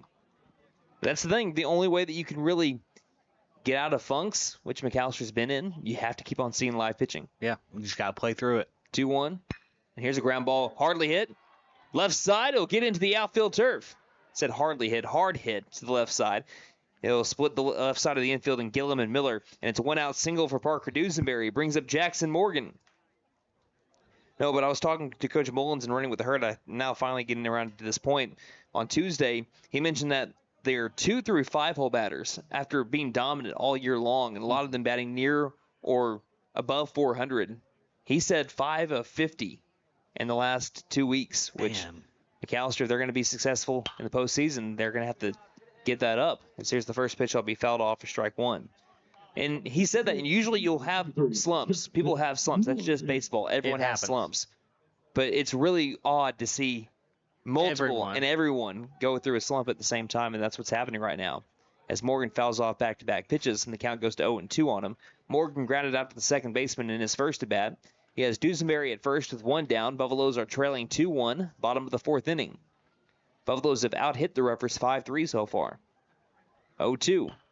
Line drive off the glove. Over to second base goes Dusenberry. There's no one at first, and it'll be a single. Infield single for the senior Jackson Morgan. And McAlester has runners at first, second again with 1 down for the second consecutive inning.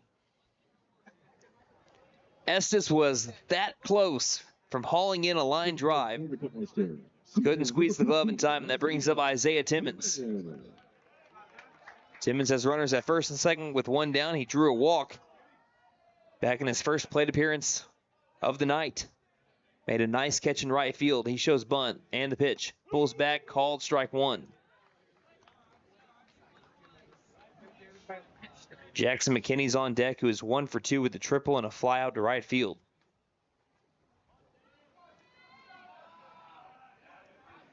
Shows bunt. The 0-1 pitch. Tries to get it down and fouls it to the backstop. And the count goes to 0-2 here on Isaiah Timmons. And now, do you keep the bunt on here, or do you call it off? Obviously, if you're just completely dead set on getting the bunt down, obviously I've seen people do it before. I think more than likely they'll let him try to swing away here. Now he's still showing bunt. Here it is on the 0-2. Gets it down. It's fielded. Throw to first is in time, and Isaiah Timmons does a job. On an 0-2 count, he gets the bunt down just a few feet in front of the catcher, Jameson. Runners take off, and it is a successful sac bunt for Isaiah Timmons. And that brings up to the plate Jackson McKinney at the top of the order. Runners at second and third. McAlester with a chance to take the lead back. McKinney batting .324 with runners and scoring on the season. Tied for the team lead in RBI with 22. Can he bring in 2 here? First pitch to McKinney. Ground ball up the middle. It will get into the outfield turf. 1 run's going to score. Rounding third is Morgan. Here's the throw from center field. It's high. There's the tag. And it is in time to be able to keep the tie. An RBI single from Jackson McKinney. The center fielder, Rock Gillum, fired it home. A nice leaping grab by Jameson was able to gun down Jackson Morgan at the plate. And we are tied up 2-2 as we head to the top of the 5th inning. 2-2 is our score. You're listening to McAlester Baseball on KNED. Since 1952, W.E. Alford Propane has been your source for propane and petroleum products, both residential and commercial. W.E. Alford Propane serves eastern and southeastern Oklahoma with locations in the Eufaula area, McAlester, Shakota, Wilburton, Hartshorn, and Muskogee, just to name a few. If you need propane or petroleum products, there's only one number to call, 918-423-3121. Call today. W.E. Alford Propane, serving the area for 70 years. Wow, Nissan has so many models to choose from. This Pathfinder looks just right. Wait a second, Maddie, isn't that a family car? Absolutely. What? I'm gonna be an aunt? Come to Fenton Nissan and get a 2025 Pathfinder, and we'll throw in a Fenton family deal this season. This deal applies even if you're an aunt, uncle, or just you. And don't forget to tell them Maddie sent ya. Fenton Nissan is your best deal dealer. Shop us online now at fentonnissan.com.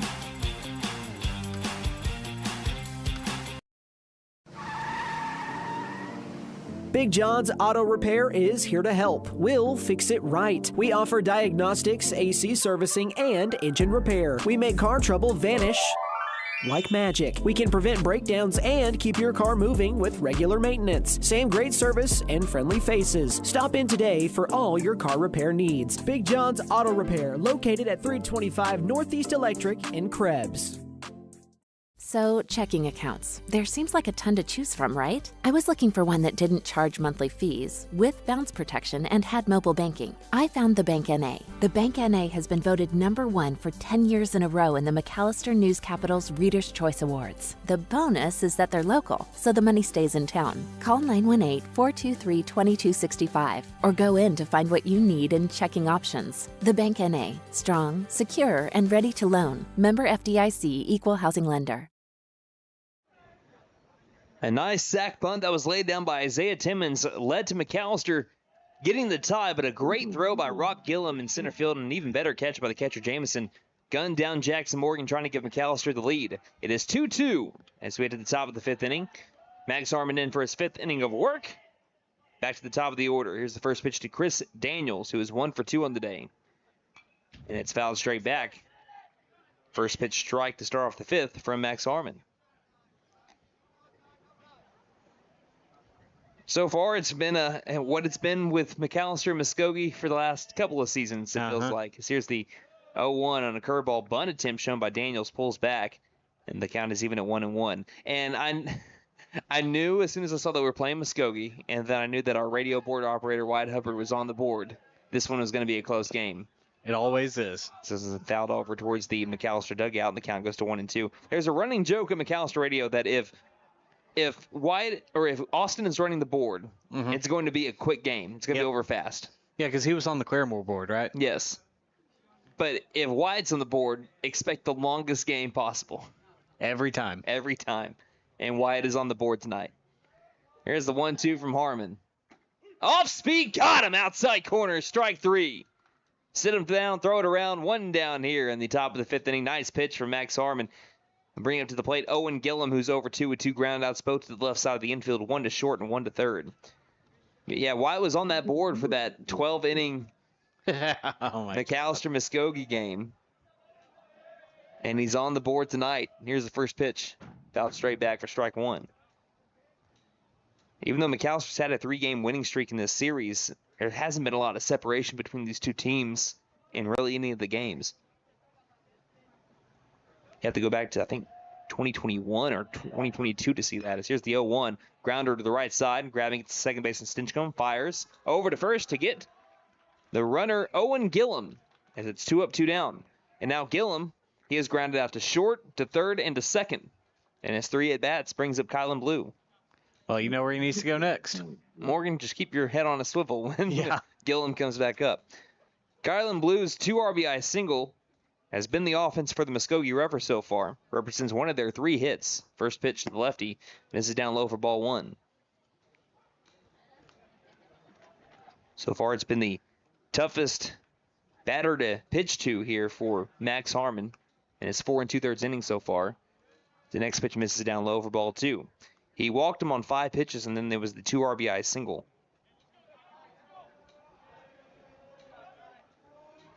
Here's the 2-0 pitch. And it's ball 3 as the fastball misses upstairs.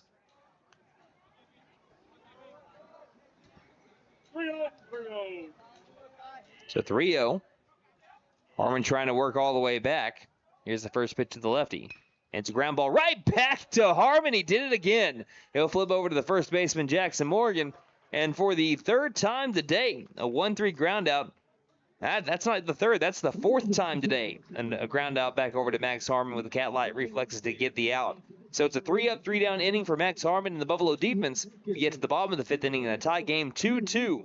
It'll be the 2-3-4 batters, Stinchcomb, Durant, and Hodgel when we return on KNED. For more than 50 years, First Realty has helped the residents of McAlester and the surrounding area with their real estate needs. Whether residential or commercial, First Realty will guide you through the process of buying or selling your home or business. You can view our property inventory online at first-realty.net. We update our listings daily. And don't forget, if you're into pickleball, the Pickle Palace is open. If you have questions, give us a call at 918-423-3122.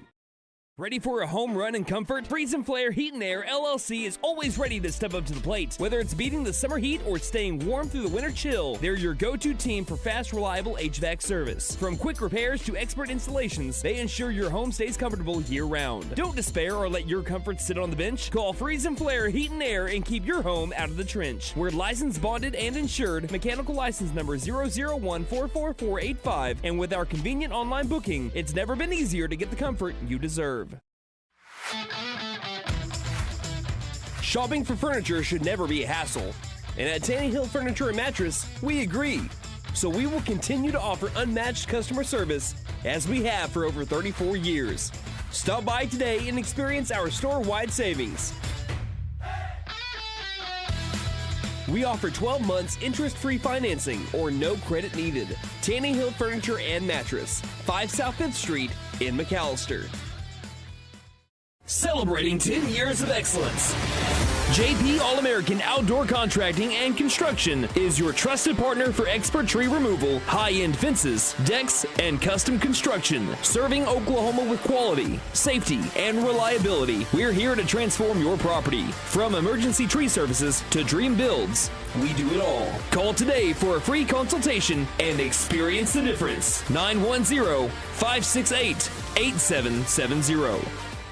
Hey guys, it's Sam from Sam Wampler's Freedom Ford in McAlester and Eufaula. With 2 locations to choose from, we have close to 200 vehicles on the ground and coming in. And with vehicles starting at $29.95, we have something for everyone. And if you need parts or service, we are loading up at both locations to serve you better. Plus, with our mobile service van and our pickup and delivery, we can help you with sales and service no matter where you are. So come see us at Sam Wampler's Freedom Ford in McAlester and Eufaula and let us make it happen for you.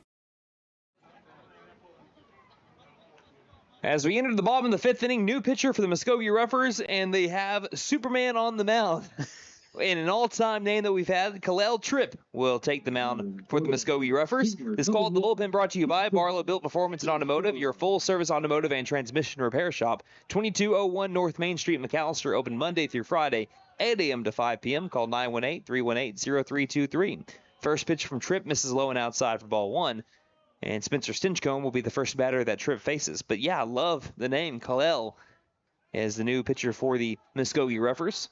The righty Tripp winds and deals the 1-0 pitch. And it runs inside. Brings quite a heater with him, too. Yeah. As that one almost hits Stinchcomb, and the count goes to 2-0. Stinchcomb is 0 for 1. He has grounded out to the third baseman and walked in his 2 plate appearances. We have a tie game, 2-2, bottom of the 5th. Next pitch from Tripp. And missed outside first time, missed inside the second time, and then right down the middle with his third pitch. Count goes to 2-1. 2-1 delivery. That one's right back into the zone. Count moves to even at 2 balls and 2 strikes. That sun continuing to set on the left side, further getting into the eyes of the right side of the diamond. Here's the 2-2 pitch to Stinchcomb. Off speed. Ooh, that is a called strike 3.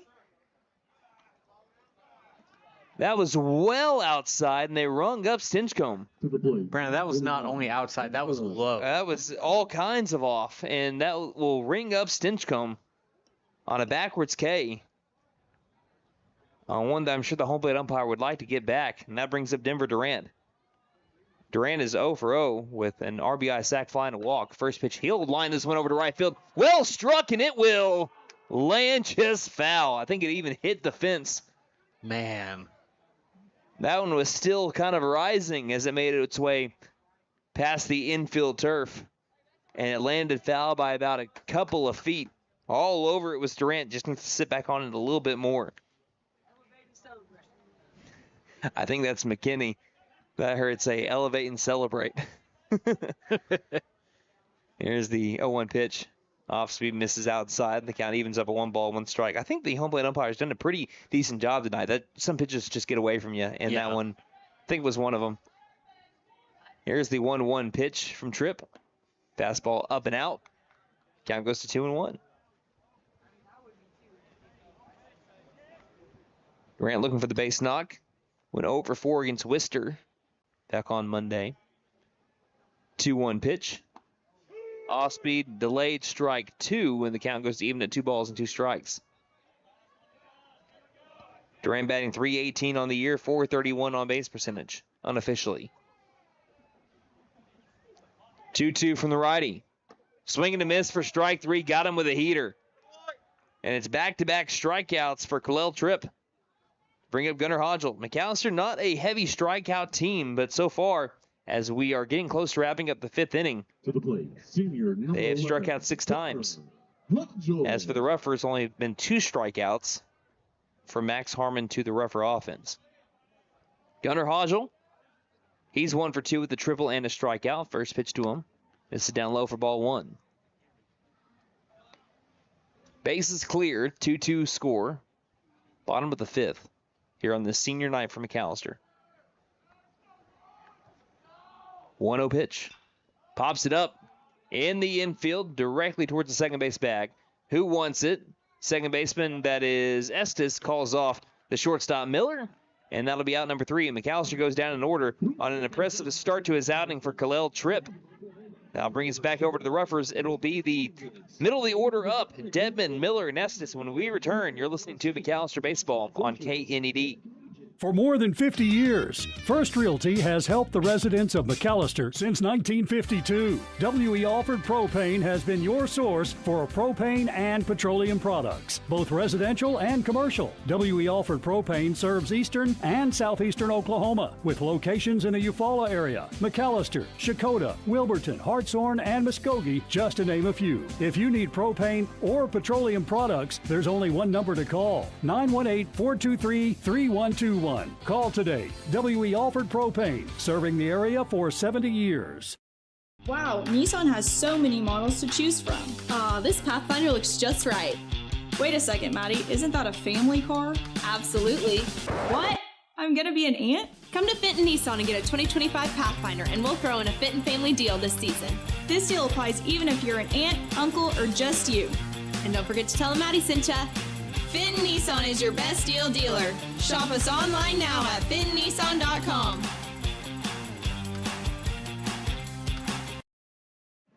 We have played 5 full, and I'm sure the flashbacks are starting to set in. It's 2-2 as we head to the top of the 6th inning. Again, feeling eerily like the 12-inning thriller that we had last year over the Mike Deek shootout. Just a little bit. Max Harmon in for his 6th inning of work. He'll face the middle of the order in Truth Dedman, who is so far 0 for 2 with a ground out and a fielder's choice. First pitch to the cleanup man. Off-speed line drive, right field. This will go deep down the line, and it'll be extra bases. Could even be a triple here for Dedman. Timmons gets it in quickly. Rounding second, looking for the triple. Stinchcomb fires from deep over the second base side, but it's not in time. Our 4th triple of the game. This one coming from Truth Dedman. And the Roughers have the go-ahead run 90 feet away.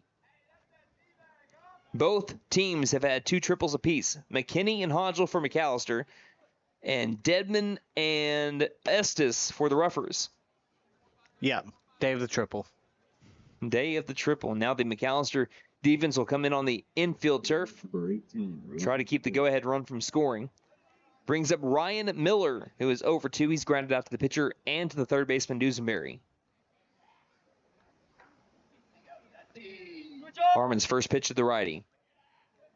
Missing for ball 1, and that one looked like it got plenty at the plate. McAlester, I'm sure that Stinchcomb thought he probably should have had a walk earlier, but he did not get the benefit of the call there. That one misses and the count's at 1-0. The pitch. Off speed, misses eye level, and the count now goes to 2-0 here for Ryan Miller.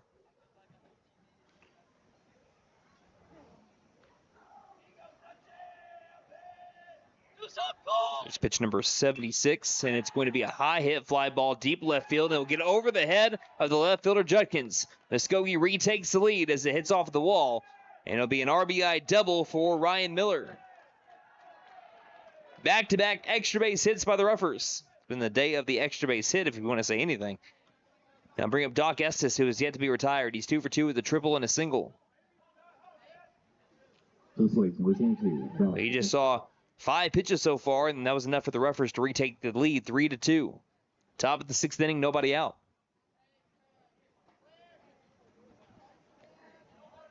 All the way back in the box is Estes. Playing in a little bit at third base is Dusenberry. Long pause by Harmon and fires. First pitch misses upstairs, ball 1.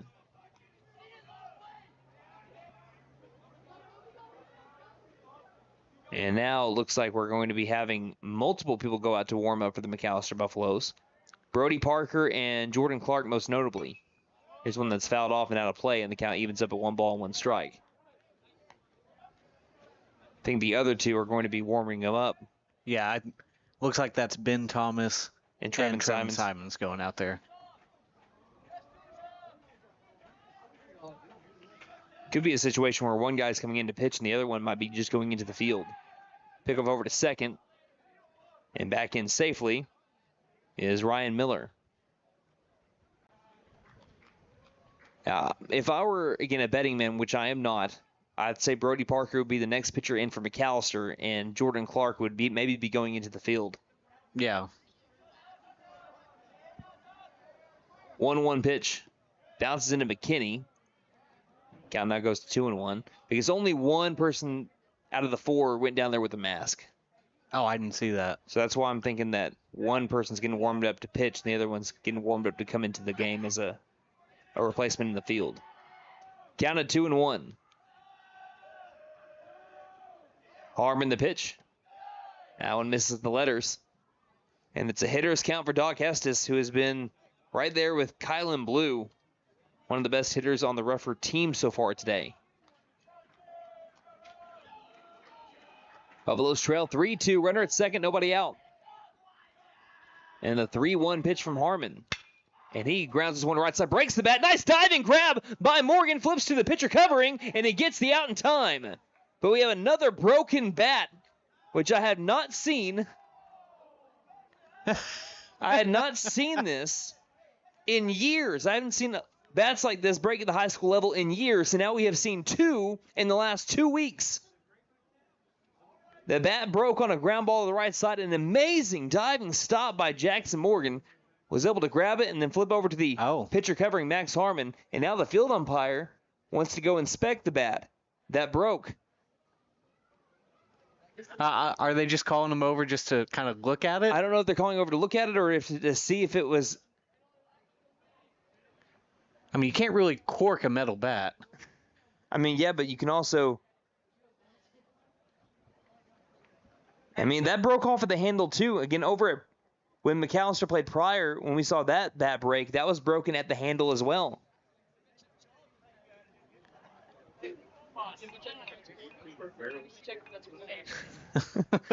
I hadn't seen a metal bat be broken, or I hadn't seen a bat at the high school level be broken in the 8. And I saw it when I was playing, but I didn't see in the 8 years of calling baseball. Didn't you break one? I didn't break one. I let go of one, but I broke one. But I didn't break one. But now I have seen 2 broken in 2 weeks. That brings up Avery Browning, and the first pitch misses for ball 1. But I hate that we're going to, like, the main thing we're talking about here is the broken bat and not the great stop by Jackson Morgan at first base. What a play. It was. That prevented another run from scoring. 1-0 pitch. This one's a dribbler. Right back over to Morgan. Morgan will field. Quick flip over to the second baseman, Stinchcomb covering. He gets the out for out number 2. That goes down as a rare 3-4 ground out to bring up Luke Jameson. If McAlester can keep this at a 1-run game, it's a successful inning despite how it started. Top of the 6th, 3-2. McAlester trails Muskogee. Again, just going back to that broken bat. Yeah, 8 years. 8 years of not seeing a broken bat like that, and now we have seen it twice in 2 weeks. What are the odds? Just don't make them like they used to, right? They do not. First pitch misses inside, ball 1 to Jameson, who is grounded out and flown out to right field. An insurance run 90 feet away here in the top of the 6th. 1-0 pitch. This one misses high as well, ball 2. I can tell by the sound it was a broken bat. Yeah. Again, that glare is kind of in our view as well as we're placed along the first base line. I could tell by the sound. I'm like, that's a broken bat. Here's the 2-0. And back into the zone there is Harmon. 2 balls, 1 strike with a fastball. Again, that glare there is really messing with me now. It's 2-1 pitch. This was fouled off, and the count evens up at 2 balls and 2 strikes now on Jamison. As we get closer to the month of June, especially during Sunbelt, when that sun is setting around this time, it becomes almost impossible to see from this first base side. It's even harder for the guys fielding on the right side of the diamond. And that's why we got an outfield camera. That is why we do. Time is called by Jamison. Harmon will be ready to go as soon as Jamison lowers his hand and the home plate umpire says he's ready to go. So here we go. 2-2 from Harmon. Fouls it off and goes straight into the first base dugout of the Roughers. Count will remain even at 2-2. Wind has been blowing out to right field all day today, but not very strong at about 8 miles per hour. At most 10. Been a very pleasant afternoon here in Pittsburgh County. Again, 2-2. Might be Harmon's last at bat of the game. 2-2 pitch. And he got it by him with the heater. Swing and a miss for strike 3. That runner will be stranded at third base. Despite a double, or rather a triple, and then a double following it up for an RBI from Ryan Miller. Despite how that inning started, McAlester only gives up 1 run, and they trail only 3-2. We head to the bottom of the 6th inning as now McAlester down to their final 6 outs. It'll be Cole Labus, Blake Judkins, and Parker Dusenberry. When we return, you're listening to McAlester Baseball on KNED.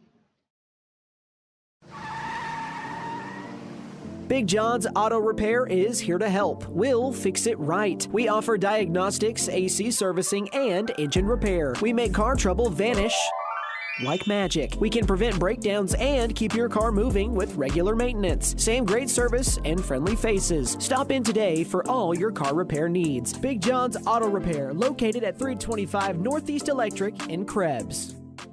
So, checking accounts. There seems like a ton to choose from, right? I was looking for one that didn't charge monthly fees, with bounce protection, and had mobile banking. I found the Bank NA. The Bank NA has been voted #1 for 10 years in a row in the McAlester News Capital's Reader's Choice Awards. The bonus is that they're local, so the money stays in town. Call 918-423-2265 or go in to find what you need in checking options. The Bank NA. Strong, secure, and ready to loan. Member FDIC, Equal Housing Lender.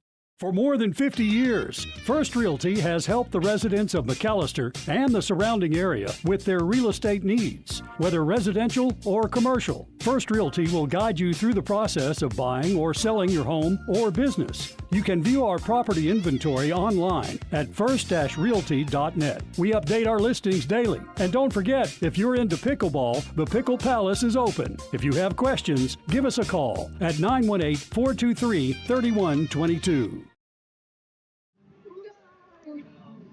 Bottom of the 6th inning, the McAlester Buffaloes trail 3-2, as now it's Khalil Tripp that's in line for the win if he can hold on to this, as the Muskogee Roughers took a 1-run lead after an RBI double by Ryan Miller. We head to the bottom of the 6th inning, and it'll be Cole Labus, Blake Judkins, and Parker Dusenberry. And for the Emmas of the world that want to question what I say when I'm on the radio, I did say when it gets closer to June that sun starts to get a little bit further in the view of us over here. It's because if anyone has watched Sunbelt here at in McAlester, last time we had Sunbelt was back in 2019, as I'm trying to defend myself here. It's the first pitch to Labus, fastball in there, called strike 1. In May, that sun's never really a problem for us because the way that our earth is shifted with the sun, it's behind the press box. We don't really have that as a problem. Here's a fly ball to the left field area, diving quickly towards the turf and making a diving catch is Daniels, and that robs Cole Labus of a leadoff single.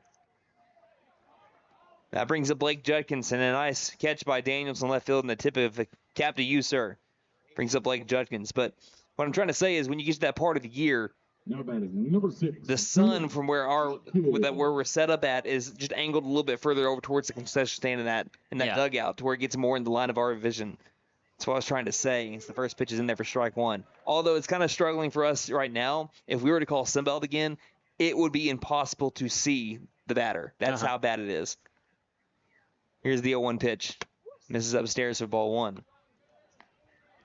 Yeah, but she gave me a bunch of mess all throughout the last commercial break. Count even at 1-1, McAlester down by 1. And the pitch to Judkins. Off the top of the bat, rolls that one back to the backstop, and Judkins goes down in the count 0-2. And I can assure you folks, it was hilarious to listen to. I'm like, Emma, you're not understanding me. Next pitch to Judkins. And this one goes over him as he ducks for cover. Scoreboard showing 2-2. Do you have it at 2-2 or 1-2? 2-2. 2-2.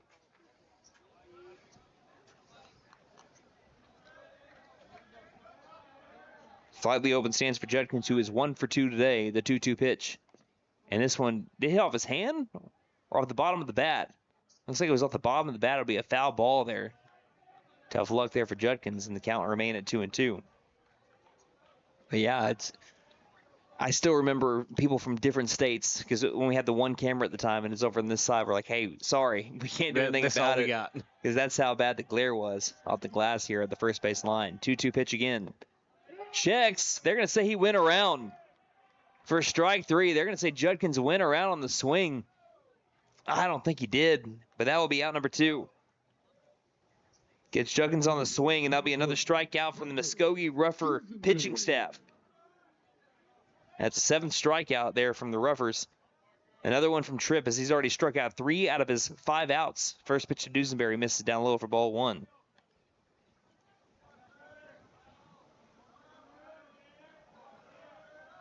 Nobody on. 1-0 pitch. That one runs inside and get out of the way of it. There was Dusenberry, and the count now moves to 2-0. It has been 5 up, 5 down for Khalil Tripp since he's come in to the game. And now going to speak with his pitcher will be Jamison.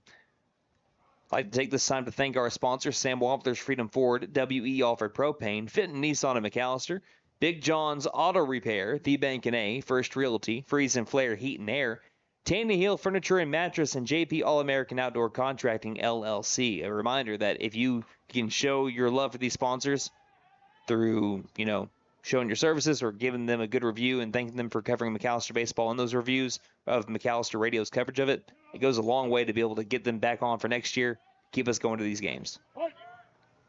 It's a lot of fun, folks. Next pitch to Dusenberry. Misses upstairs. Count is at 3-0 now. Dusenberry trying to work a 2-out walk. Jackson Morgan on deck, who's 1 for 2. 3-0 pitch. This one's fouled off. He was 3-0 swinging there. But right on it. Still a hitter's count for Dusenberry at 3-1. Buffaloes have out-hit the Roughers 6-5, but they find themselves down 3-2.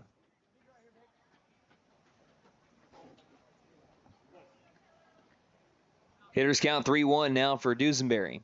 The windup from Tripp and the pitch. Hard hit ground ball down the line, but staying just foul. And now the count has worked all the way back to full at 3-2. And Dusenberry 1 for 2, batting .242, unofficially coming into today's game at .368 on base percentage and trying to work a walk or just get on anyway. 3-2 pitch. And that off speed misses high. And that will be a 2-out base runner for the Buffaloes and Parker Dusenberry.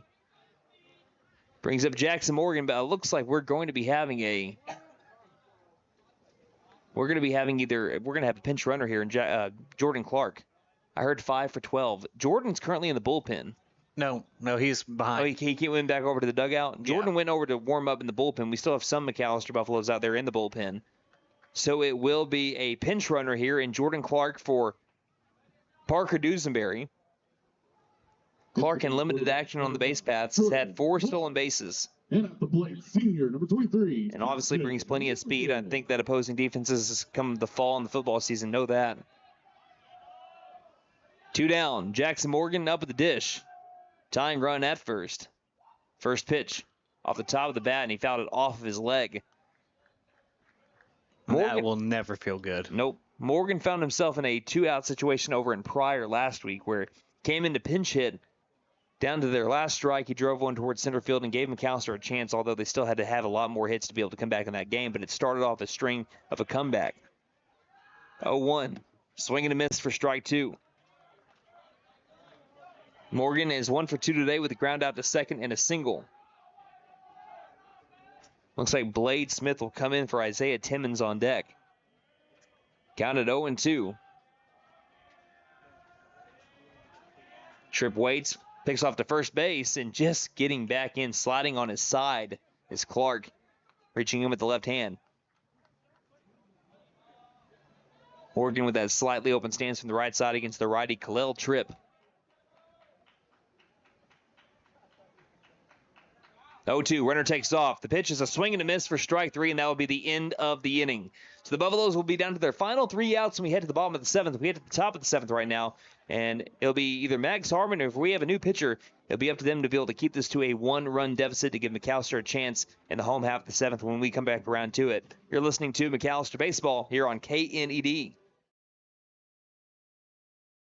Ready for a home run in comfort? Freeze and Flare Heat and Air LLC is always ready to step up to the plate. Whether it's beating the summer heat or staying warm through the winter chill, they're your go-to team for fast, reliable HVAC service. From quick repairs to expert installations, they ensure your home stays comfortable year-round. Don't despair or let your comfort sit on the bench. Call Freeze and Flare Heat and Air and keep your home out of the trench. We're licensed, bonded, and insured. Mechanical license number 0014445. And with our convenient online booking, it's never been easier to get the comfort you deserve.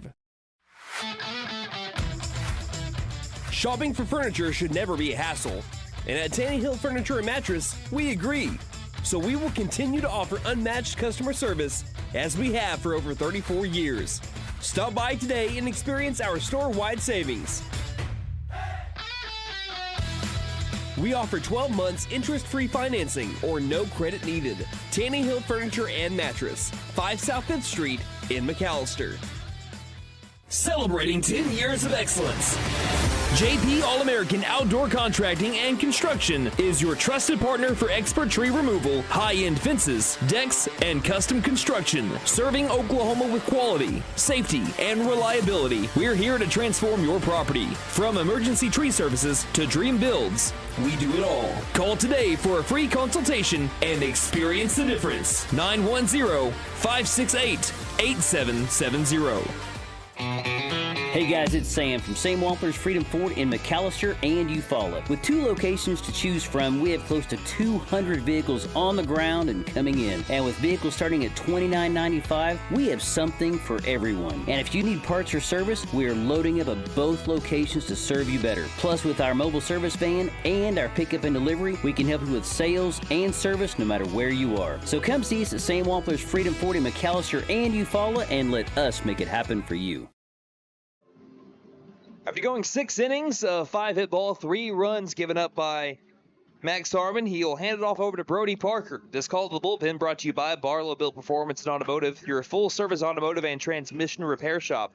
2201 North Main Street in McAlester, open Monday through Friday, 8 a.m. to 5 p.m. Call 918-318-0323. New pitcher for the McAlester Buffaloes, Brody Parker. He has a 3-3 record this year, 34 2/3 innings pitched, 3.43 ERA. As a freshman, leads the team in strikeouts thrown at 42 to 19 walks, a .231 batting average against him, 57% first pitch strike percentage. And we do have some changes in the field, so we'll get to that after this first pitch from Brody Parker to Rock Gillum, as here is the first pitch in there for strike 1. Stinchcomb has moved from second base to third. Dusenberry out of the game right now. Grant Mullins has come into the field as the second baseman, and in right field now, out is Timmons, in is Gavin Brumley. 0-1 pitch. Right back to the zone goes Brody Parker, and the count goes to 0-2. Parker had a rough outing his last time out on Monday against Worcester. Ended up throwing, I think it was 14, 15 balls in a row. So he was able to get himself back into it and hand things off to the next pitcher. As here's a swing and a miss for strike 3. That is the perfect way to be able to start off your outing. 3 pitches, 3 strikes, sit him down, throw it around. 1 down in the top of the 7th inning. Welcome back, Brody Parker. That brings us to the top of the order, and Chris Daniels, who is 1 for 3. Yeah, I think it's pretty clear that game against Worcester was just an anomaly. It's just an anomaly. The guy he's had the best strikeout to walk percentage or ratio of the season. It just sometimes it's not your day. But so far, it's a good start to Brody Parker's day. Here's the first pitch to the top of the order, and it's popped up in the infield. Who wants it? Looks like Parker right now wants it. Now calling it off is Stinchcomb, and he makes a fully extended left arm catch on the right side of the mound. Probably not Stinchcomb's ball, but he grabbed it anyway, and that'll be out number 2. I mean, he's used to playing second base, and that's typically a second baseman's ball there. Right. So 2 up, 2 down brings up a new batter, I believe, or do they bring back in Owen Gillum? Again, Gillum is no longer I guess he was also listed as a DH, so now he's swinging again as there's a first pitch swing and a miss for strike 1. He is grounded out to 3 different infielders, the shortstop, the third baseman, and the second baseman. Parker looking sharp, though. Here's the 0-1 pitch. Once again, fools Gillum. Curveball that was off the plate, swung on and missed for strike 2.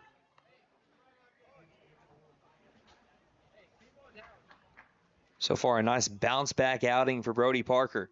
Can he make it 3 up, 3 down to send us to the bottom of the 7th, down 1? 0-2 pitch from Parker. Just misses low and outside. Gets behind McKinney, and we'll do it again at 1-2. Bases clear. McAlester again trailing 3-2 here on senior night. Top of the 7th inning. And that was a really good 0-2 pitch, by the way. Just a better eye there by Gillum. And laying off of it on the curveball. Yeah. It's got a sharp bite to it here early. Here's the 1-2 again from Parker. Fastball up the middle towards the backhanded by Mullins. Throws over to first base. Not in time. This is a nice stretch by Morgan, but beating it out with the feet is Owen Gillum. Nice attempt from Mullins. He was able to backhand that by the second base bag. Yeah, not too much more he could have done there.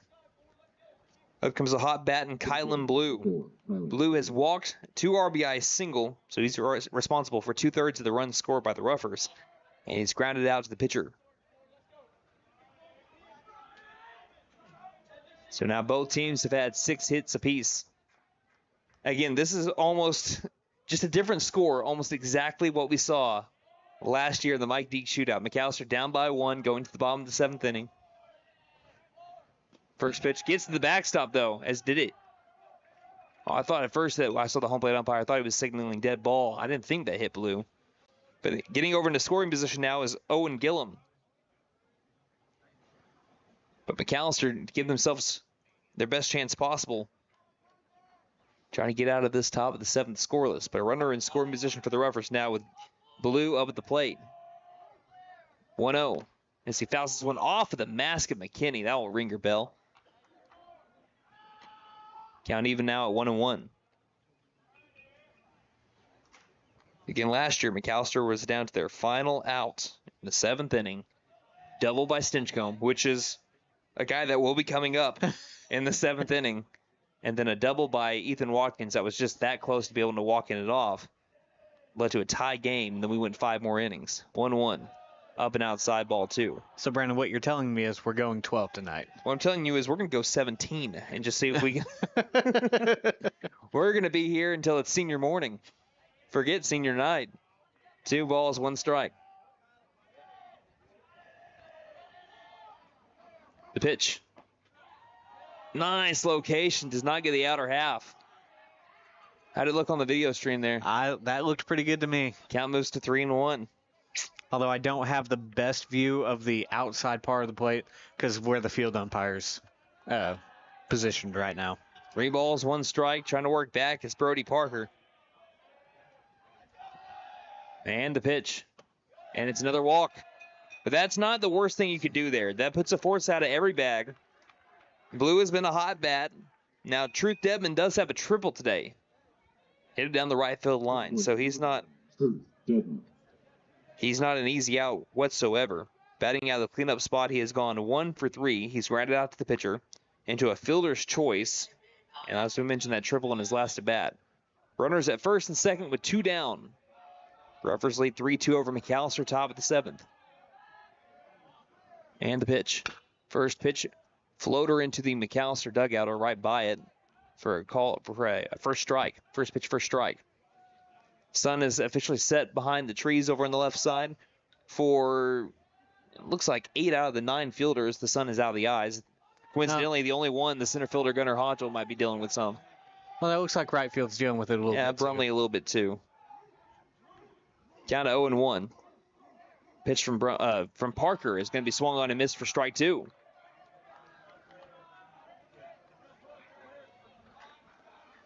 So Parker trying to leave him stranded at first and second, force out of every bag for the infielders. Stinchcomb kind of hugging the line over at third base, so there's a pretty sizable gap between him at third and the shortstop Denver Durant. But Durant also shifted a little over to the left with the righty up. Here's the 0-2 from Parker. Swing and a miss for strike 3. Got him on the off speed. And McAlester will keep this at a 1-run game as we head to the bottom of the 7th inning. It is 3-2. Roughers trying to get their first win over the Buffaloes since March the 5th of 2020 when they won 4-3 here at Mike Deek Field. It'll be the 9-1-2 batters up. Looks like Blade Smith, Jackson McKinney, Spencer Stinchcomb when we return. Put those rally caps on, Buff fans. You're listening to McAlester Baseball here on KNED. Since 1952, W.E. Alford Propane has been your source for propane and petroleum products, both residential and commercial. W.E. Alford Propane serves eastern and southeastern Oklahoma, with locations in the Eufaula area, McAlester, Shakota, Wilburton, Hartshorn, and Muskogee, just to name a few. If you need propane or petroleum products, there's only one number to call, 918-423-3121. Call today. W.E. Alford Propane, serving the area for 70 years. Wow, Nissan has so many models to choose from. This Pathfinder looks just right. Wait a second, Maddie, isn't that a family car? Absolutely. What? I'm gonna be an aunt? Come to Fenton Nissan and get a 2025 Pathfinder, and we'll throw in a Fenton family deal this season. This deal applies even if you're an aunt, uncle, or just you. And don't forget to tell them Maddie sent ya. Fenton Nissan is your best deal dealer. Shop us online now at fentonnissan.com.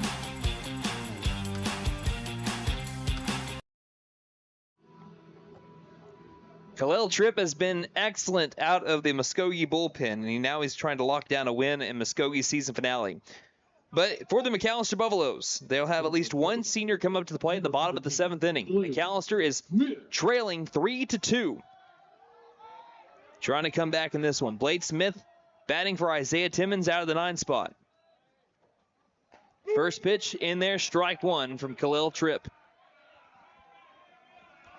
Smith on the season, 5 for 11. 3 RBIs, 4 walks he's been issued to him. 0-1 pitch. It's hard hit right side, but snagged by the second baseman Estes. Fires to first base, and beating him by a couple of steps is Estes over to the first baseman Browning. 4-3 ground out, McAlester down to their final 2 outs. Brings up Jackson McKinney, who is 2 for 3. A triple, a fly out to right, and an RBI single that went right up the middle. To the plate for McAlester, number 2. Now, I will say McKinney has been telling me, hey, I need to hit one out of the ballpark. It's been too long. I mean, we haven't seen one this year. It'd be a great time for it. First pitch. Miss up and inside ball, one on the curveball. I mean, we know he has the power to do it. He'd have to be working against the wind a little bit, but not too much. Wind blowing in from left field at about 8 miles an hour. Next one just went sailing on the off speed. Way too high, and the count goes to 2-0 as McAllister's dugout is trying to get into the head here of Khalil Tripp.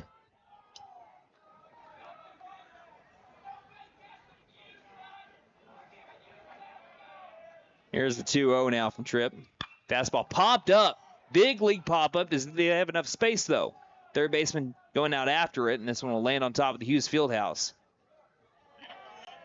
And it bounces straight into the glove there of the catcher, or rather the third baseman, Dedman. Counting out 2-1 here for McKinney. McAlester has walked off a team before on senior night. 3 years ago. It was Gage Mullins a senior walked off the Shawnee Wolves on senior night. Ended up being a big win for the Buffaloes. 2-1. Does it again. Pops it up in the infield. This time plenty of space to catch this ball. First baseman Browning underneath it. Makes the catch for out number 2. And McAlester down to their final out.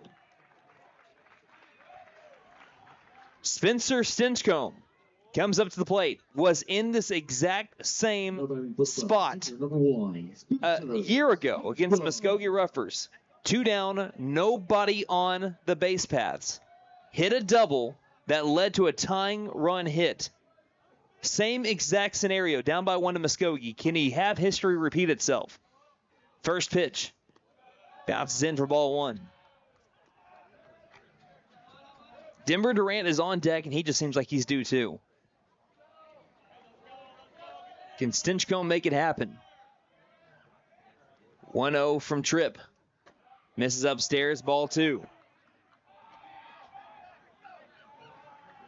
Also, before Durant struck out swinging, he hit one off the wall in right field, but foul.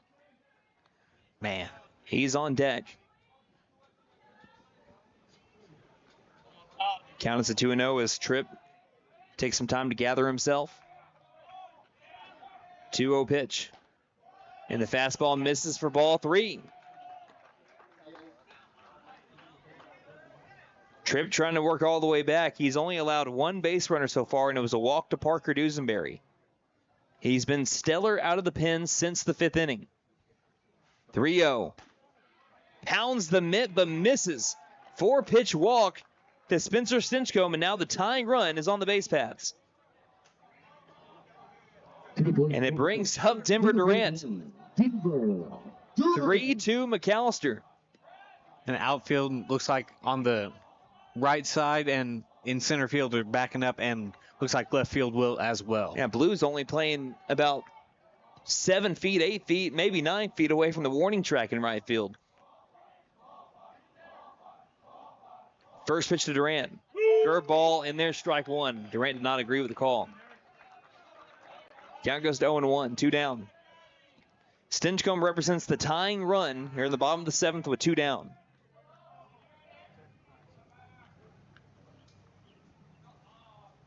Oh, 1 pitch. Fastball misses up and outside, ball one. 1 ball, 1 strike. We know that Durant has walk-off home run power. 3-hole against the pitcher Tripp, who has not allowed a base hit since he's come in. The 1-1 from Tripp. Runs in and hits Denver Durant again down along that leg area. He has just been pounded there around the shins.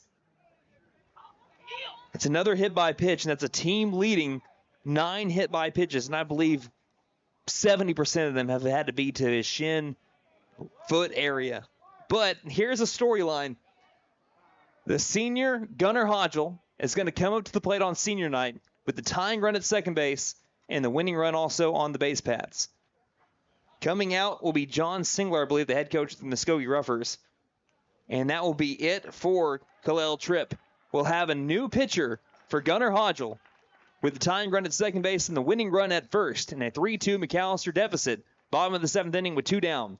We'll be back with a new pitcher in just a moment on KNED. Big John's Auto Repair is here to help. We'll fix it right. We offer diagnostics, AC servicing, and engine repair. We make car trouble vanish like magic. We can prevent breakdowns and keep your car moving with regular maintenance. Same great service and friendly faces. Stop in today for all your car repair needs. Big John's Auto Repair, located at 325 Northeast Electric in Krebs. So, checking accounts. There seems like a ton to choose from, right? I was looking for one that didn't charge monthly fees, with bounce protection, and had mobile banking. I found the Bank NA. The Bank NA has been voted #1 for 10 years in a row in the McAlester News Capital's Reader's Choice Awards. The bonus is that they're local, so the money stays in town. Call 918-423-2265 or go in to find what you need in checking options. The Bank NA. Strong, secure, and ready to loan. Member FDIC, Equal Housing Lender. For more than 50 years, First Realty has helped the residents of McAlester and the surrounding area with their real estate needs, whether residential or commercial. First Realty will guide you through the process of buying or selling your home or business. You can view our property inventory online at first-realty.net. We update our listings daily. And don't forget, if you're into pickleball, the Pickle Palace is open. If you have questions, give us a call at 918-423-3122. Been brought to you by Barlow Built Performance and Automotive, your full-service automotive and transmission repair shop. 2201 North Main Street, McAlester, open Monday through Friday, 8 a.m. to 5 p.m. Call 918-318-0323. In line for the win is Khalil Tripp, but he hands it off to Ryan Miller, looking for the save. Runners at first and second. Tying run at second base, winning run at first. For the senior Gunnar Hodgel on senior night, can we have a senior moment to remember? Ryan Miller looking to close things down for the Muskogee Roughers. Buffaloes trying to break a 2-week streak without a win, with a win on senior night from the senior bat of Gunnar Hodgel. 3-2, McAlester down by 1. First pitch from Miller. Off speed called, strike one. That looked well low. Folks, that one was almost in the dirt. I know it's not where it's caught, where it crosses. That still looked kind of low, but the count goes to 0-1. Hodgel leads the team in home runs, by the way, with 2. 0-1 pitch. Pops this one up and out of play, and McAllister's down to their final strike.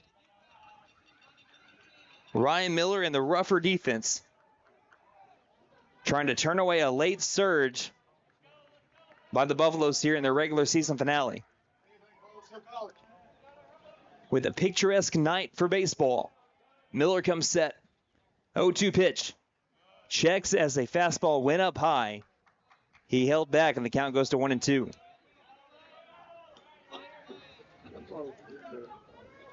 1 ball, 2 strikes. Hodgel came up clutch on Monday. Can he do it again here on Friday? 1-2. Line drive left side into the outfield turf. Rounding third will be Stinchcomb. Here's the throw from left field. It is on target. It's not in time. The Buffaloes tie it. The Buffaloes tie it. Gunnar Hodgel, the senior on senior night, has made it a tie game. He strolls into second on the throw, and the Buffaloes are 90 feet away from walking it off.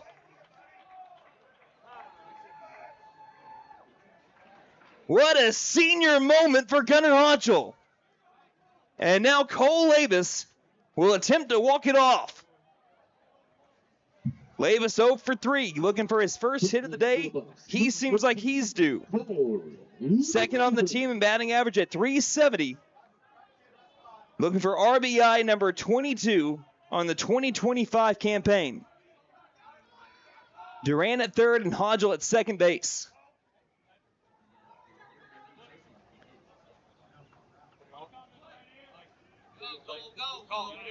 And they will walk Cole Lavis. An intentional walk to Cole Lavis. Will load the bases. This bases loaded alert brought to you by Pop's Kettle Corn. Choose your flavor of kettle corn at Pop's Kettle Corn in Old Town. And looking for the big pop, Blake Judkins. 1 for 3. He has singled and struck out twice. Looking for a base hit to win the game. Durant at third base. Hodgel at second. Lavis at first. First pitch. In there, strike one. It is an exact repeat of a year ago. Buffaloes have came back to tie it down to their final out again. Can they win it in 7, though? The pitch to Judkins. Ground ball, right side, into the hole. It'll get into the outfield turf, and the McAlester Buffaloes walk off the Roughers.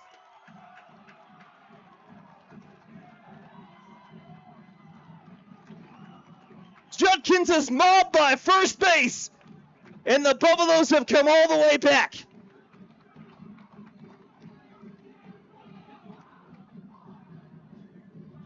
Down to their final out. They mount a rally in the regular season finale. 4-3, your final, ladies and gentlemen. Buffalo fans far and wide, grab that brush and paint that win column. Black and gold. Blake Judkins, the hero. Gunnar Hodgel kept this one alive. And they will go into the postseason with a big momentum booster. Thank you again for supporting all our programs. Now, safe trip home. We will take a break and we'll recap everything when we return. You're listening to McAlester Baseball here on KNED. Ready for a home run and comfort? Freeze and Flare Heat and Air LLC is always ready to step up to the plate. Whether it's beating the summer heat or staying warm through the winter chill, they're your go-to team for fast, reliable HVAC service. From quick repairs to expert installations, they ensure your home stays comfortable year-round. Don't despair or let your comfort sit on the bench. Call Freeze and Flare Heat and Air and keep your home out of the trench. We're licensed, bonded, and insured. Mechanical license number 0014445. And with our convenient online booking, it's never been easier to get the comfort you deserve. Shopping for furniture should never be a hassle. And at Tanny Hill Furniture and Mattress, we agree. So we will continue to offer unmatched customer service as we have for over 34 years. Stop by today and experience our store-wide savings. We offer 12 months interest-free financing or no credit needed. Tanny Hill Furniture and Mattress, 5 South 5th Street in McAlester. Celebrating 10 years of excellence. JP All-American Outdoor Contracting and Construction is your trusted partner for expert tree removal, high-end fences, decks, and custom construction. Serving Oklahoma with quality, safety, and reliability. We're here to transform your property. From emergency tree services to dream builds, we do it all. Call today for a free consultation and experience the difference. 910-568-8770. Hey guys, it's Sam from Sam Wampler's Freedom Ford in McAlester and Eufaula. With 2 locations to choose from, we have close to 200 vehicles on the ground and coming in. And with vehicles starting at $29.95, we have something for everyone. And if you need parts or service, we are loading up at both locations to serve you better. Plus, with our mobile service van and our pickup and delivery, we can help you with sales and service no matter where you are. So come see us at Sam Wampler's Freedom Ford in McAlester and Eufaula and let us make it happen for you.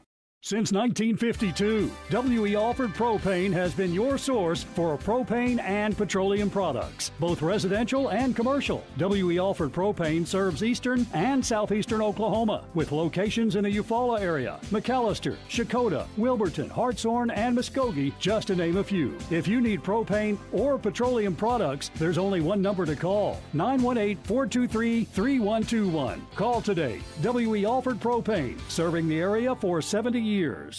Wow, Nissan has so many models to choose from. This Pathfinder looks just right. Wait a second, Maddie, isn't that a family car? Absolutely. What? I'm gonna be an aunt? Come to Fenton Nissan and get a 2025 Pathfinder, and we'll throw in a Fenton family deal this season. This deal applies even if you're an aunt, uncle, or just you. And don't forget to tell them Maddie sent ya. Fenton Nissan is your best deal dealer. Shop us online now at fentonnissan.com.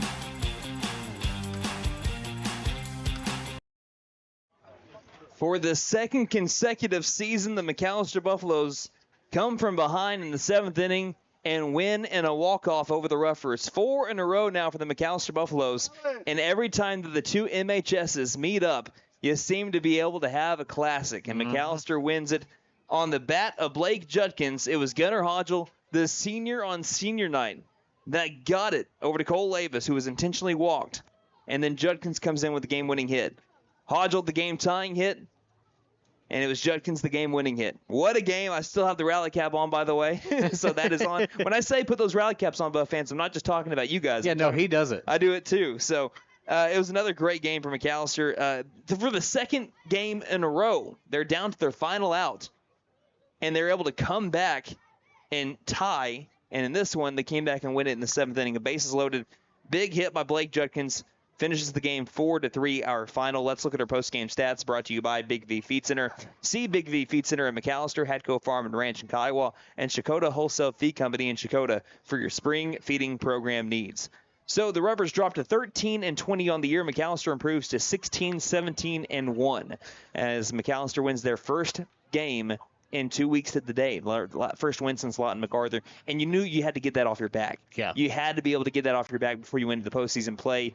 That is a huge momentum booster sending you into the playoffs.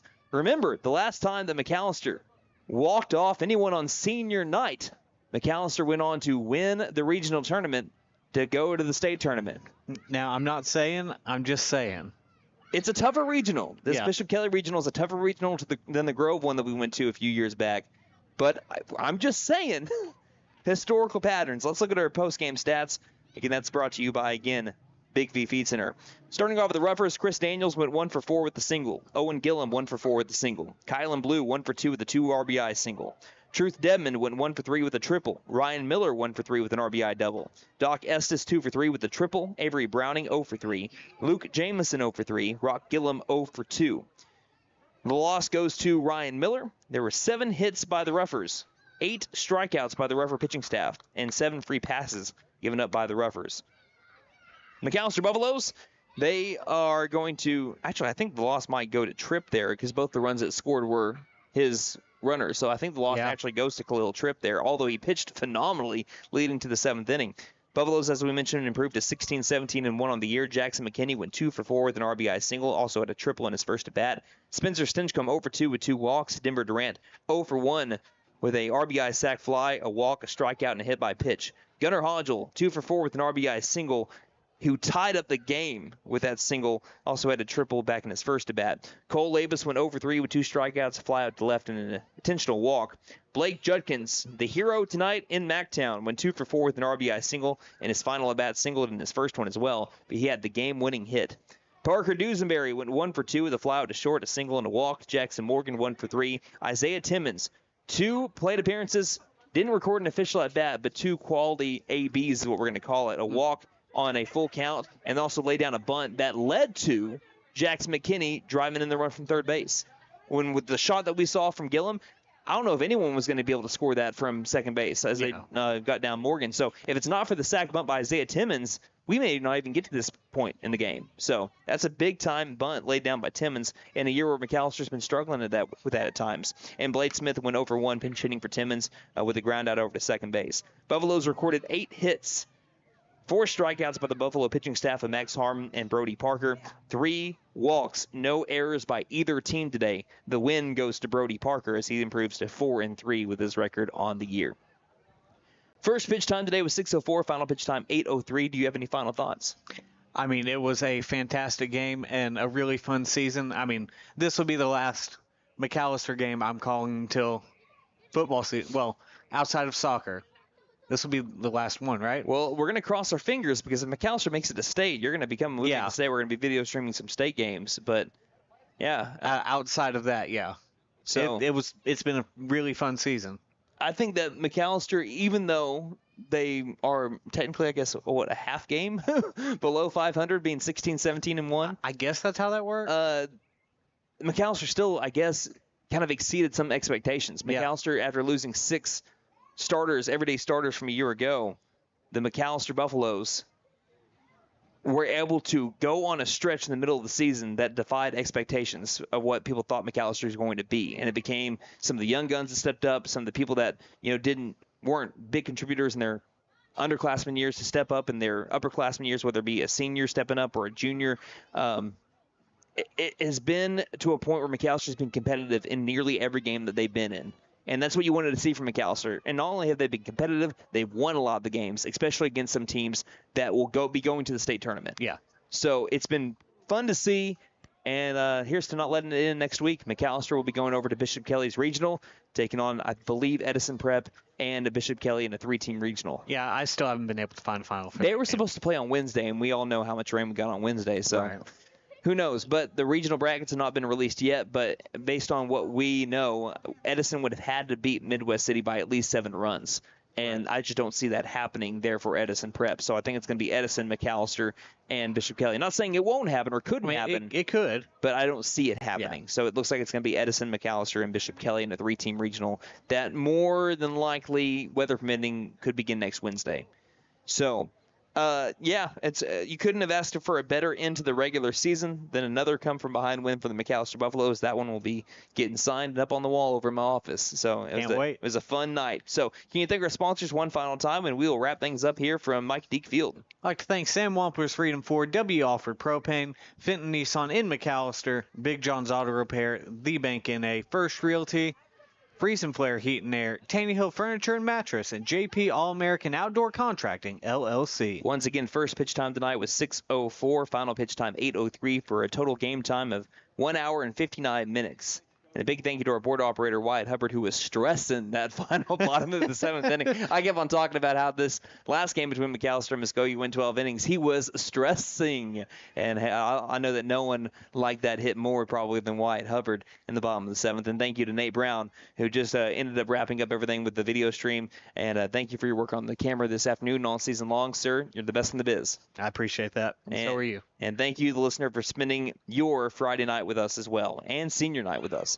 One final time from Mike Deke Field in McAlester, Oklahoma for the 2025 season. No more games here for the McAlester Buffaloes in the 2025 season for Mike Deke Field. It was the McAlester Buffaloes 4 and the Muskogee Roughers 3 in walk-off fashion from Blake Judkins. And until next week, McAlester opens up postseason play over in T-Town against the Bishop Kelly Comets and the Edison Prep Eagles. This is Brandon Green saying Buffaloes win. And don't just have a great night. Have a Buffalo night, everybody. Night-night, Harper.